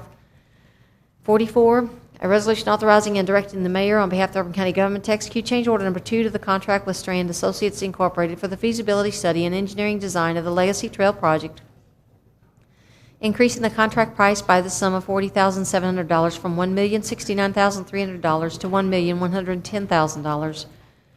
45, a resolution authorizing and directing the mayor on behalf of the Urban County government to execute change order number 2 to the contract with CMH of Kentucky Incorporated doing business as Love Homes number 853 for temporary housing for the Newtown Pike extension, increasing the contract price by the sum of $90,262.72 for $718,243.76 to $808,506.48.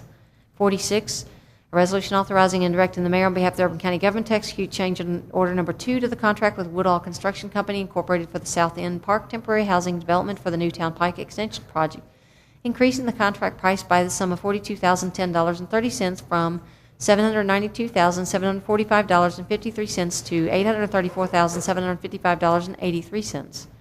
47, A resolution authorizing and directing the mayor on behalf of the Urban County Government to execute an assignment of a license agreement with the Cincinnati, New Orleans, and Texas Pacific Railway Company and Progressive Capital Group, LLC, for a public sanitary sewer under railway property at 524 Angliana Avenue at no cost to the Urban County Government. 48, a resolution authorizing and directing the mayor on behalf of the Urban County Government to execute an amendment to agreement with the Kentucky Office of the 911 Coordinator Commercial Mobile Radio Service Board for modification of the agreement for expansion of the Central Kentucky 911 network to permit the participation of additional public service answering points and to extend the agreement through August 31, 2010. 49, a resolution authorizing and directing the mayor on behalf of the Urban County Government to execute an agreement with the Fayette County Attorney's Office for employment of a full-time gang enforcement specialist at a cost not to exceed $144,000 in Justice Assistance Recovery Grant Funds. Number 50, a resolution authorizing and directing the mayor on behalf of the Urban County Government to execute an agreement with the Office of the Fayette County Sheriff for the employment of a full-time sergeant to serve as extradition coordinator at a cost not to exceed $135,000 in Justice Assistance Recovery Grant Funds. Number 51, a resolution requesting that the legislator amend KRS 512.080 to expressly authorize Urban County governments and other local governments to issue civil fines for unlawfully posting advertisements, posters, notices, or other matters to public property, and hereby notifying Governor Steve Beshear, Senate President David L. Williams, House Speaker Greg Stumbo, and Fayette County's legislators of this resolution, and authorizing and directing the Director of Government Relations to take any other appropriate action consistent with the intent of this resolution. Number 52, a resolution adopting a naming policy for the Lexington Urban County Government, Division of Parks and Recreation Facilities. Number 53, a resolution authorizing and directing the mayor on behalf of the Urban County Government to execute a rental agreement with the Lexington Center Corporation for use of the Opera House at a cost not to exceed $9,100. Number 54, a resolution changing the street name and property address number of 925 Newtown Pike to 603 Ad Color Drive, of 651 West New Circle Road to 1501 Coldspur Circle, of 2496 Fortune Drive to 2101 Cornerstone Drive, of 961 and a half Delaware Avenue to 400 Dallas Avenue, of 515 Lagonda Avenue to 1115 Delaware Avenue, of 4068 Haley Road to 4179 Hedger Lane, of 811 Starshoot Parkway to 28585 Liberty Road, of 956 Midnight Pass to 1152 Monarch Street, of 1699 Red Road to 4825 Paynes Mill Road, of 201 West Reynolds Road to 243 Ruscio Way, of 194 St. Anne Drive to 189 St. Philip Drive, and of 215 Patterson Street to 150 Tucker Street. Change in the property address numbers of 270 Argonne Circle, Units A and B to 270 Argonne Circle, Suites 102 and 101, of 3871 Branham Park to 3853 Branham Park, of 3589 through 3673 Combs Ferry Road to 3583 Combs Ferry Road, of 1101 through 1115 Delaware Avenue to 1107 Delaware Avenue, of 707 through 709 Downs Avenue to 707 Downs Avenue, of 106 through 116 Esplanade to 112 Esplanade, of 890 through 894 East High Street to 890 East High Street, of 1401 and a 4th Highlawn Avenue to 1403 Highlawn Avenue, of 631 North Limestone to 629 North Limestone, of 364 Longview Plaza to 356 Longview Plaza, of 1203 Monroe Avenue to 1207 Monroe Avenue, of 336 through 340 Richmond Avenue to 340 Richmond Avenue, and of 457, also known as Plat North Slide 498, Lot 222, 455, 457, also known as Plat N Slide 497, Lot 23, and 461 Weston Park to 455, 457, 461, and 463 Weston Park, and changing the street name of 1700, 1701, 1704, and 1705 Lindy Lane to 1700, 1701, 1704, and 1705 Lindy Court, and of 4000, 4001, and 4004 Lockmere Place to 4000, 4001, and 4004 Lockmere Court, all effective 30 days from passage. 55. A resolution authorizing and directing the mayor on behalf of the Urban County government to execute a memorandum of agreement with the Kentucky Institute for International Studies for Spanish instruction at a cost not to exceed $29,994.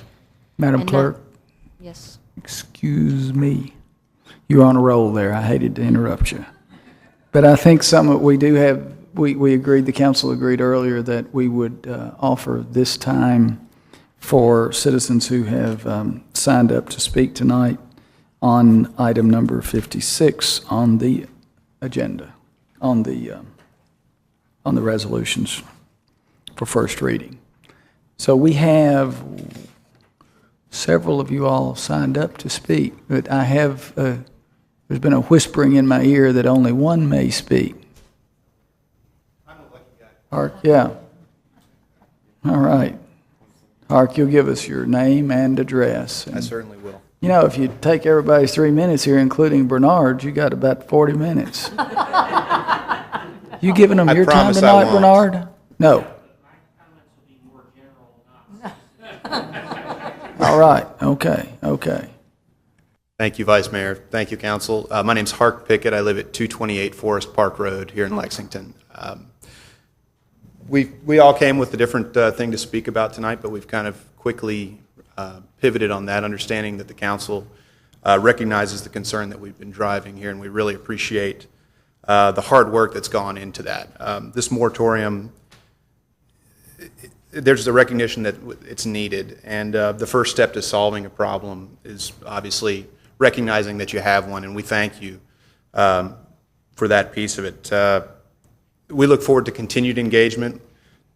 Councilmember Martin mentioned the other day that to take the feet from the fire and to lose that engagement would be to be detrimental to a permanent long-term solution, and none of us want to see that happen. And we look forward to your leadership in bringing us all together to get that done on a long-term basis. Diane Lawless, appreciate your driving this really hard. Linda Gorton, Councilmember Crosby, all of you that have had a part in this, and to the private associations that have supported our interests as well.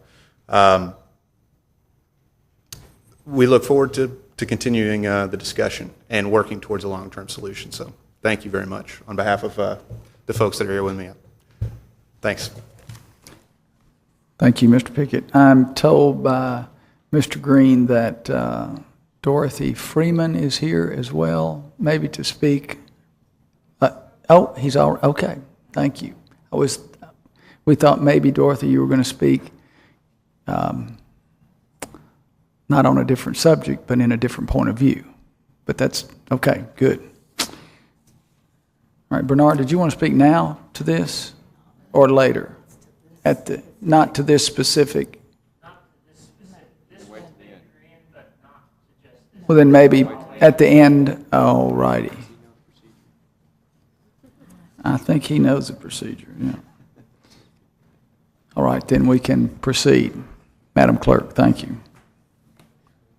Resolution number 56, a resolution declaring a moratorium in the single-family residential R1A, R1B, R1C, R1D, and R1E zones, townhouse residential R1T zone, and two-family residential R2 zone for properties located within the boundaries of the 3rd Council District, excluding any properties lying within a neighborhood character design overlay ND1 zone or an historic overlay H1 zone, on the issuance of building permits for additions to existing structures which exceed 25% of the square footage of the existing structure, unless the proposed addition would result in a final structure that would not exceed a total of 1,500 square feet, directing the Division of Building Inspection to refuse to issue building permits for additions to existing structures which would exceed 25% of the square footage of the existing structure, unless the proposed addition would result in a final structure that would not exceed a total of 1,500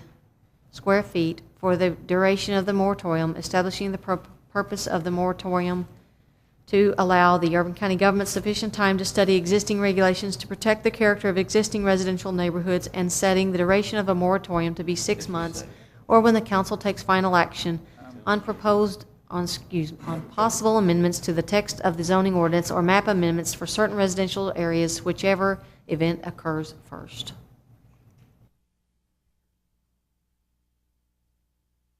Thank you, Madam Clerk. Are there motions? Councilmember Gordon. Thank you, Vice Mayor.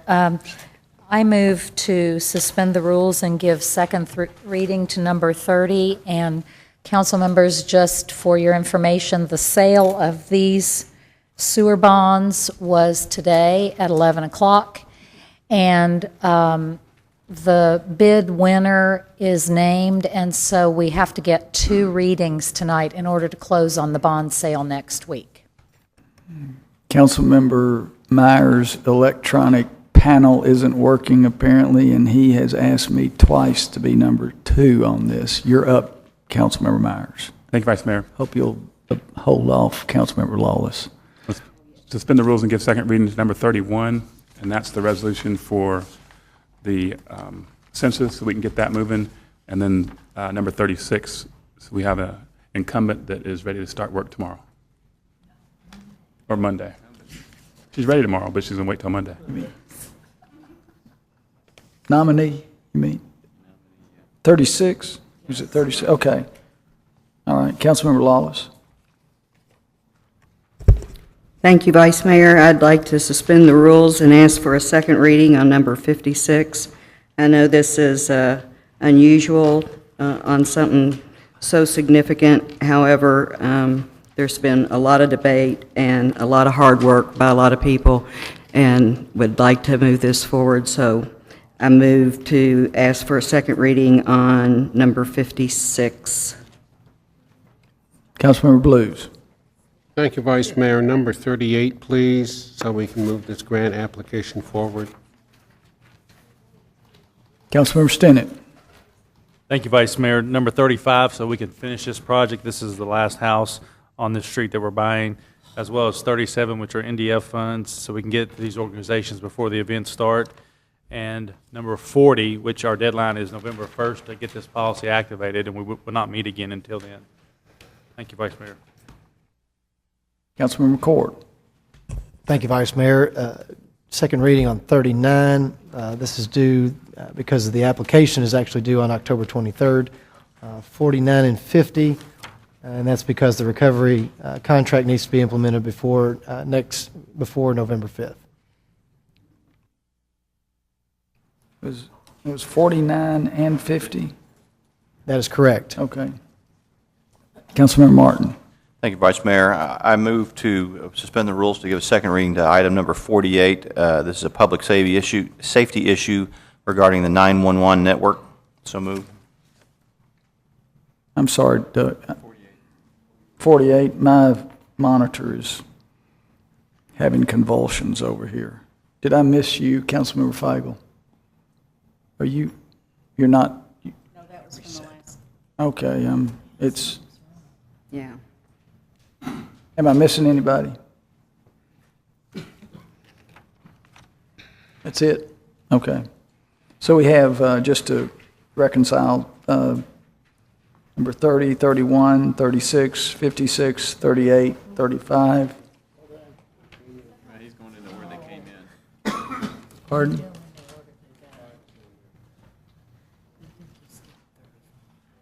Oh, okay. All right, here we go. 30, 31, 35, 36, 37, 38, 39, 40, 48, 49, 50, and 56. Is that good? Second. There's a motion and a second to suspend and give a second reading to these resolutions. Is there discussion? I have Councilmember discussion. Feigl. I would like to pull out number 56 and vote on that separately, please. The motion is to pull out number 56, remove number 56, and vote on it separately. Is there discussion? All in favor, please indicate by saying aye. Aye. All opposed, no. Motion carries. Okay. So we have a motion and a second to vote on all except number 56. So it's appropriate then for us to vote on all but number 56. And we have a motion and a second, right? All in favor, please indicate by saying aye. Aye. All opposed, no. That motion carries. Now number 56. All in favor of... She didn't call the roll on this, does she? You do. You do electronic vote. Yeah, but we still need to do 56, though. We need to do 56 first. To We're re- doing it now, for second reading, to suspend the rules. We have to vote to, Number 56. Do 56 now. Let's go electronic vote. All in favor of number 56, to suspend the rules to vote on number 56 separately, please indicate by saying aye. Aye. All opposed, no. All right. So now we can vote on all but number 56? All right. No. Okay, I think we're ready to do second readings now of the. Second of reading those, on 56? Yes, yep. on all of those who are, yeah, All yeah, those that right. have been Thank voted you, on, thank you, just thank at the previous two motions. you. Yep, thank you. That's correct. Resolution number 30.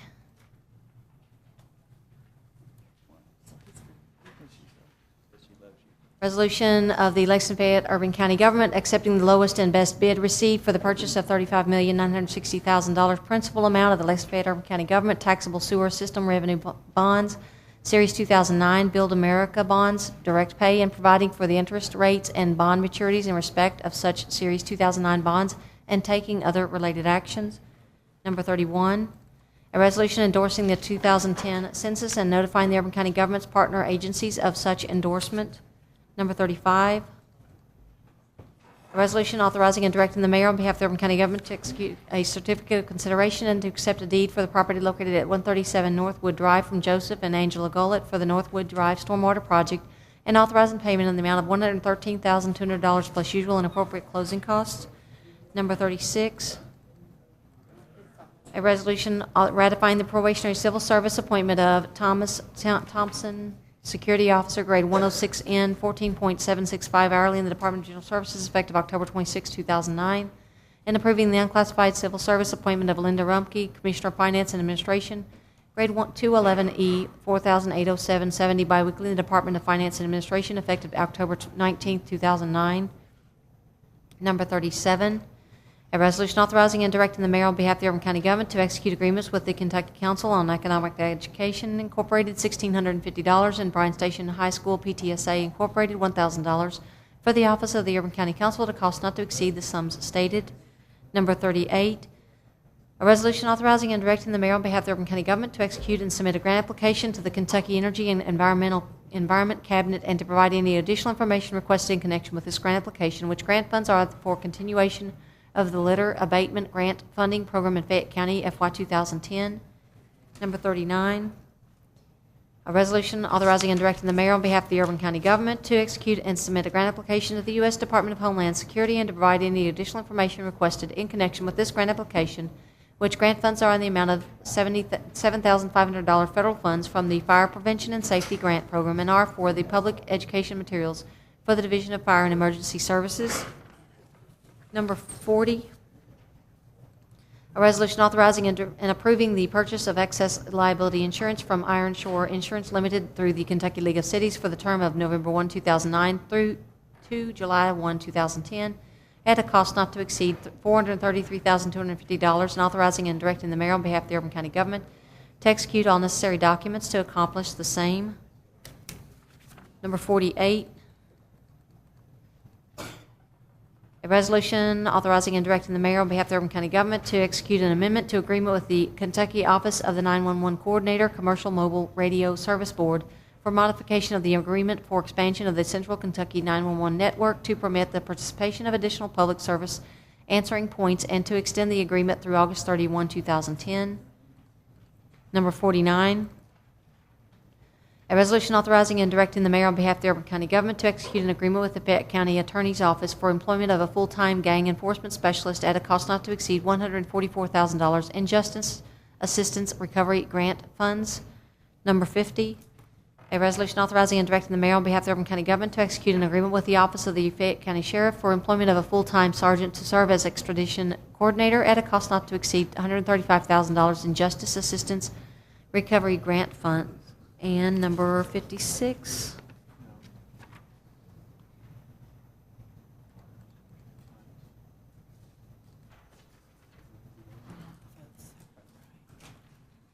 A resolution declaring a moratorium in the single-family residential R1A, R1B, R1C, R1D, and R1E zones, townhouse residential R1T zone, and two-family residential R2 zone for properties located within the boundaries of the 3rd Council District, excluding any properties lying within the neighborhood. Point of order.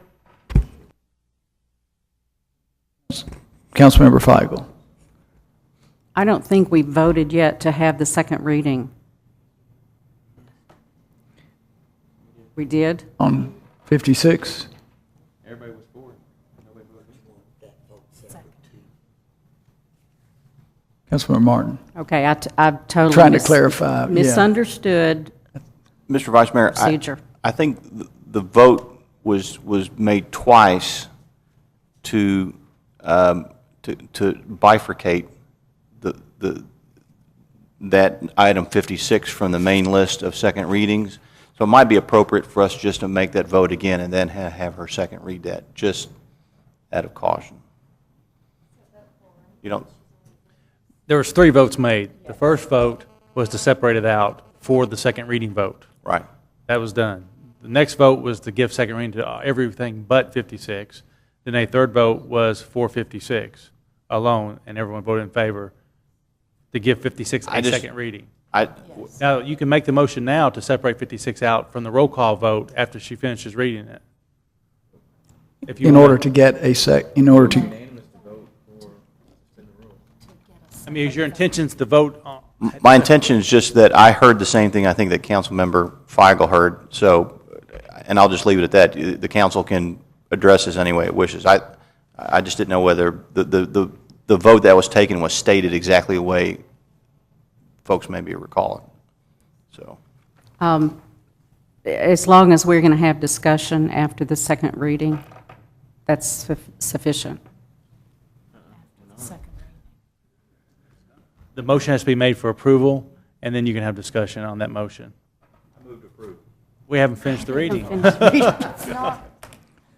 okay, so as soon as we finish the reading, then Doug, then Councilmember Martin.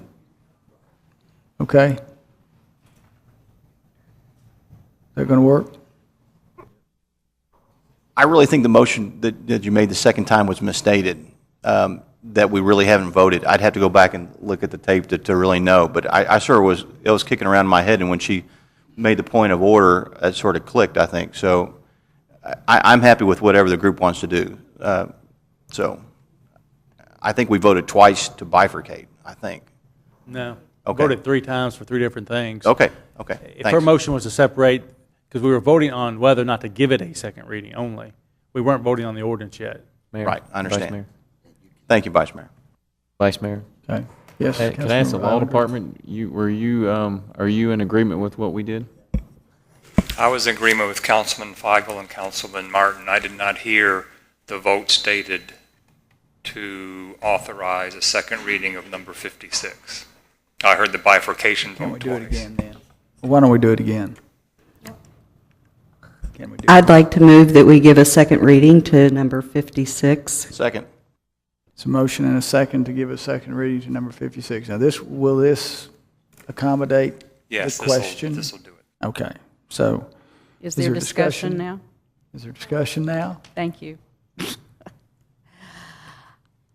As many of you know, I don't care to have second readings on any motions because I feel like a first reading and second reading as described by law is in order to give the public 2 different opportunities to speak to the issues before the council makes a decision. So those are very difficult for me to handle in the first place. Secondly, I think this is a very serious issue. Many of the items that we approved for second reading are pretty much housekeeping issues.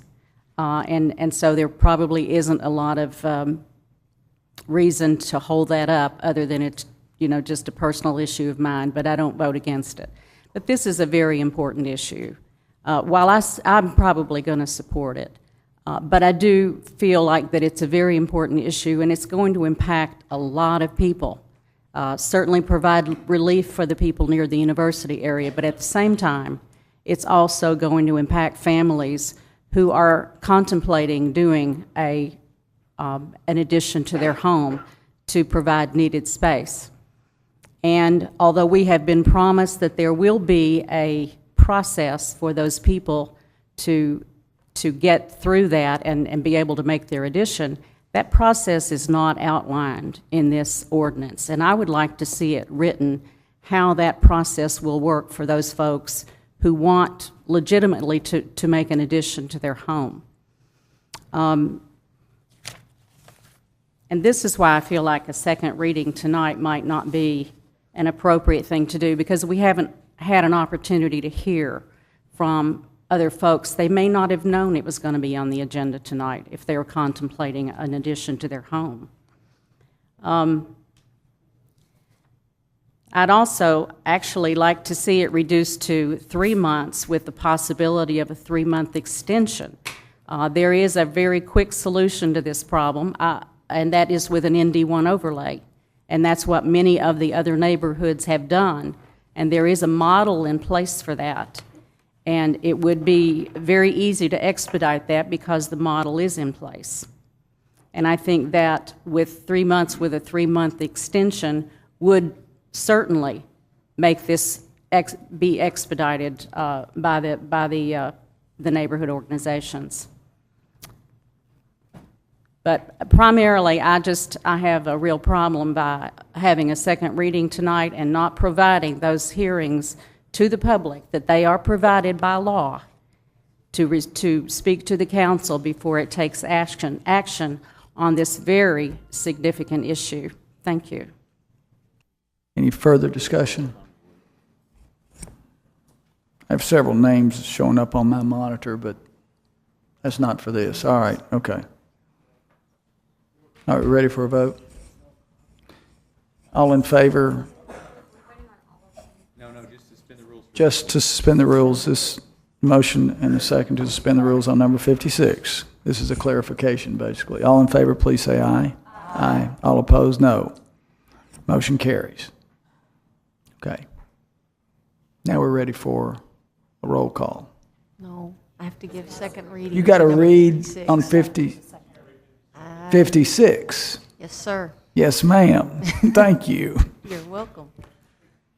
Number 56 for second reading, a resolution declaring a moratorium in the single-family residential R1A, R1B, R1C, R1D, and R1E zones, townhouse residential R1T zone, and two-family residential R2 zone for properties located within the boundaries of the 3rd Council District, excluding any properties lying within a neighborhood character design overlay in D1 zone or in a historic overlay H1 zone on the issuance of building permits for additions to existing structures which exceed 25% of the square footage of the existing structure unless the proposed addition would result in a final structure that would not exceed a total of 1,500 square feet, directing the Division of Building Inspection to refuse to issue building permits for additions to existing structures which would exceed 25% of the square footage of the existing structure unless the proposed addition would result in a final structure that would not exceed a total of 1,500 square feet. For the duration of the moratorium, establishing the purpose of the moratorium to allow the Auburn County government sufficient time to study existing regulations to protect the character of existing residential neighborhoods, and setting the duration of the moratorium to be 6 months, or when the council takes final action on possible amendments to the text of the zoning ordinance or map amendments for certain residential areas, whichever event occurs first. Now it's time for a motion for approval of all Move of them. approval. Motion and a second. Is there discussion? If hearing none, all in favor? This is a motion just on this one item, all items? All, right. Okay, then I would like to separate those. Sorry. We're doing a roll call. We're doing a roll call so you could separate for. Thank you.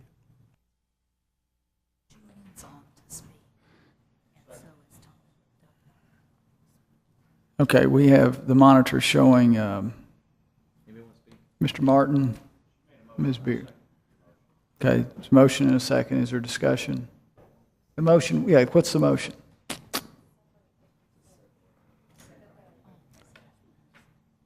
But I think, okay, there is a motion and a second to separate. Is there discussion? No discussion on the roll call issue? Okay. All in favor of separating, please indicate by saying aye. Aye. All opposed, no. Motion carries. Okay. Now, there are those that are signed up to speak on the motion. Vice Mayor, I made a motion to approve, Right. and so there are people signed up to speak. All right. I'm showing Councilmember Martin. I had Councilmember Blues up. Did you rescind?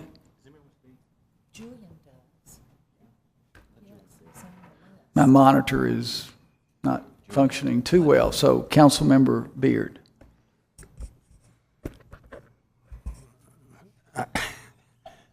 I'm sorry. I may have forgotten what I wanted to say, but that's not actually true. I spent about 30 minutes on the phone this morning with Steve Byers at the University of Kentucky concerning this issue and the student housing issue in general. And there have been many things that have been said. Some of the information we've gotten from the university in the past is not totally accurate. I think everybody needs to understand that in fairness to the university.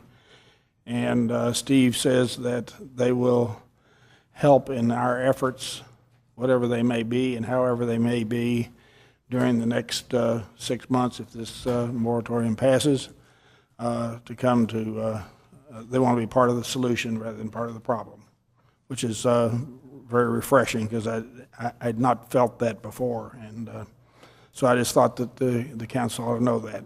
Thank you. Thank you, Vice Mayor. Anyone else? Councilmember Feigl? Yes, I would like to support this. I do want to provide relief to the folks that live over there. But I do feel like that we have slighted some folks by not allowing them an opportunity to come in and speak a second time. And so because of that, I have to vote no against this. Anyone else? All right. Hearing none, then we're ready to vote. Kind of all but 56, which we will separate. So, And who was the second on the motion to suspend all but, or to approve all but 56? Thank you.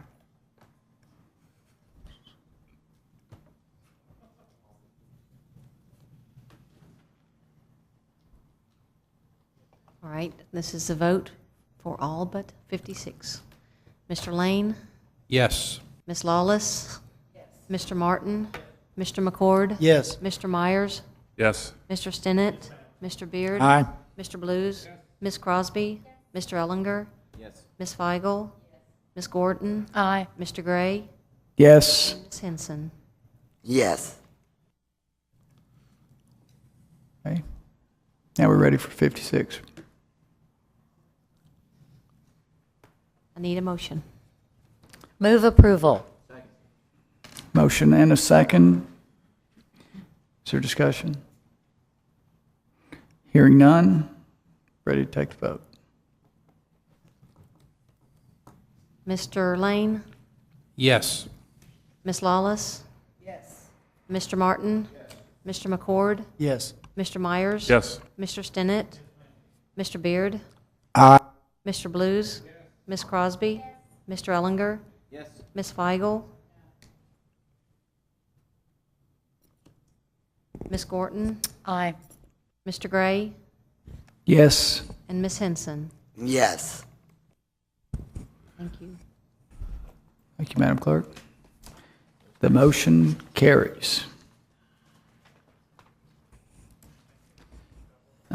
Next on our agenda, communications from the mayor. There is a motion and a second to approve the communications from the mayor. Is there any discussion? No discussion? Hearing none. All in favor, please say aye. Aye. All opposed, no. Motion carries. We do have, what about this report? No, nothing on that. Okay. We do have a couple of announcements, I believe, disciplinary actions.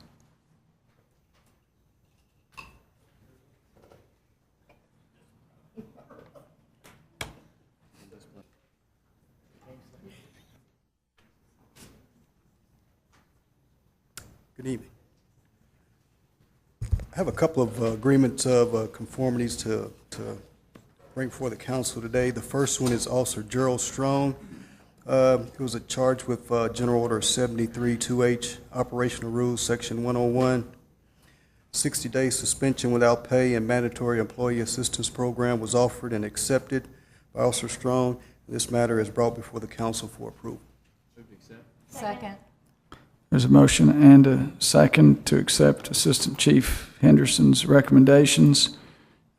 Thank you, Chief. I apologize for not introducing you on the way up here. Forgive me. That's all right. So there's a motion and a second. Is there any discussion? Hearing none, all in favor, please say aye. Aye. All opposed, no. Motion carries. Okay, I have one more. Yes, sir. Officer Andre Grider, charged with General Order 73-2H, Operational Rules, Section 102, misconduct, 10-hour suspension without pay, was offered and accepted. This matter is also being brought forth for approval. Move approval. Motion and a second. Is there any discussion? All in favor, please say aye. All opposed, no. Motion carries. Thank you. Thank you, Chief. Susan, did you get the motion in a second? I failed to declare that. Thank you. All right. Is there any further action needs to come before the council? We do public comment. Bernard, any announcements before Bernard? Wait, Bernard, will you hold for just 1 second? Thank you, sir. Councilmember Gordon and Councilmember Lawless have a couple of announcements. You've been patient for 30 years, and you continue to be, right?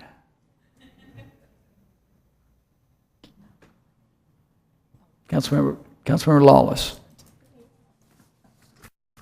I'm going to let Councilmember Gordon go first. Oh, I just wanted to, Councilmember James asked me to let council members know that she couldn't be here because she's ill. Councilmember Lawless.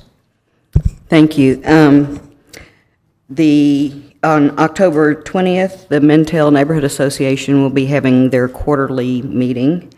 I also caught a segment on the Today Show about a young man named Adam Bender from Lexington, Kentucky, who lost his leg as maybe 1 or 2 years old. He's about 10 now, and plays all kinds of sports. And so it was really nice to see him and his family in Lexington, Kentucky featured on that. So congratulations to him. Also, the Elizabeth Street Neighborhood Association meeting will be at 7 o'clock at the First Christian Church on Audubon Avenue. And that's on the 20th also, every third Tuesday. I also wanted to make a comment about the flu. There is a member of our staff that has been diagnosed with H1N1 flu. And so I called the flu hotline, which I'd like to give out. It's 288-7529. And wanted to just share a little bit of information, if that's okay. The virus only stays on surfaces that are touched for 2 to 8 hours. The H1N1. It usually has sudden onset, cough, fever of 100 or higher, chills, headache, sore throat, stuffy nose, muscle aches, fatigue, sometimes diarrhea, vomiting, and abdominal pain, but not always, and extreme fatigue. They suggest that you stay out of the public for at least 7 days and for 24 hours after the fever is gone without any medication. So please, if you have a fever, stay home. You're contagious during all of that time, and it can be very serious. Also, if your symptoms get worse, get to a physician or call your physician's office as soon as possible. Thank you. Thank you, Councilmember Lawless. Mr. McCarthy. Whoop, whoop, whoop, whoop. Councilmember Crosby. I'm so sorry. I just wanted to remind my colleagues that if you're up for it, afterwards, a few of us are heading over to the Citizens Police Academy chili cook-off. I've been assured they still have plenty of hot sauce left, so if anybody wants to join me, we'll be heading over there after this. Thank you. Thank you, Councilmember Crosby. Now, anybody else? All right. Mr. McCarthy. First off, I think that this government should quit bribing businesses to migrate here through tax breaks. This is why you don't have the revenue to build the infrastructure to cope with all the growth that keeps continuing. I mean, when you give a business a tax break to get it to migrate here, inevitably more workers migrate here. And we still have just as many unemployed local residents as ever. Second, I think that you should charge all new construction of buildings or additions onto buildings should be charged an impact fee added to the price of their building permit to go toward building more road capacity. And while the rates perhaps would be different for different categories of land use, commercial versus residential versus industrial, all of them, all new growth of all those categories should be taxed to cover the burden inflicted on the infrastructure. If someone builds a factory in this county, but the houses that the workers are going to live in get built in a neighboring county, well, this county should charge impact fees on the factory, but whatever county the houses get built in should charge impact fees on those houses.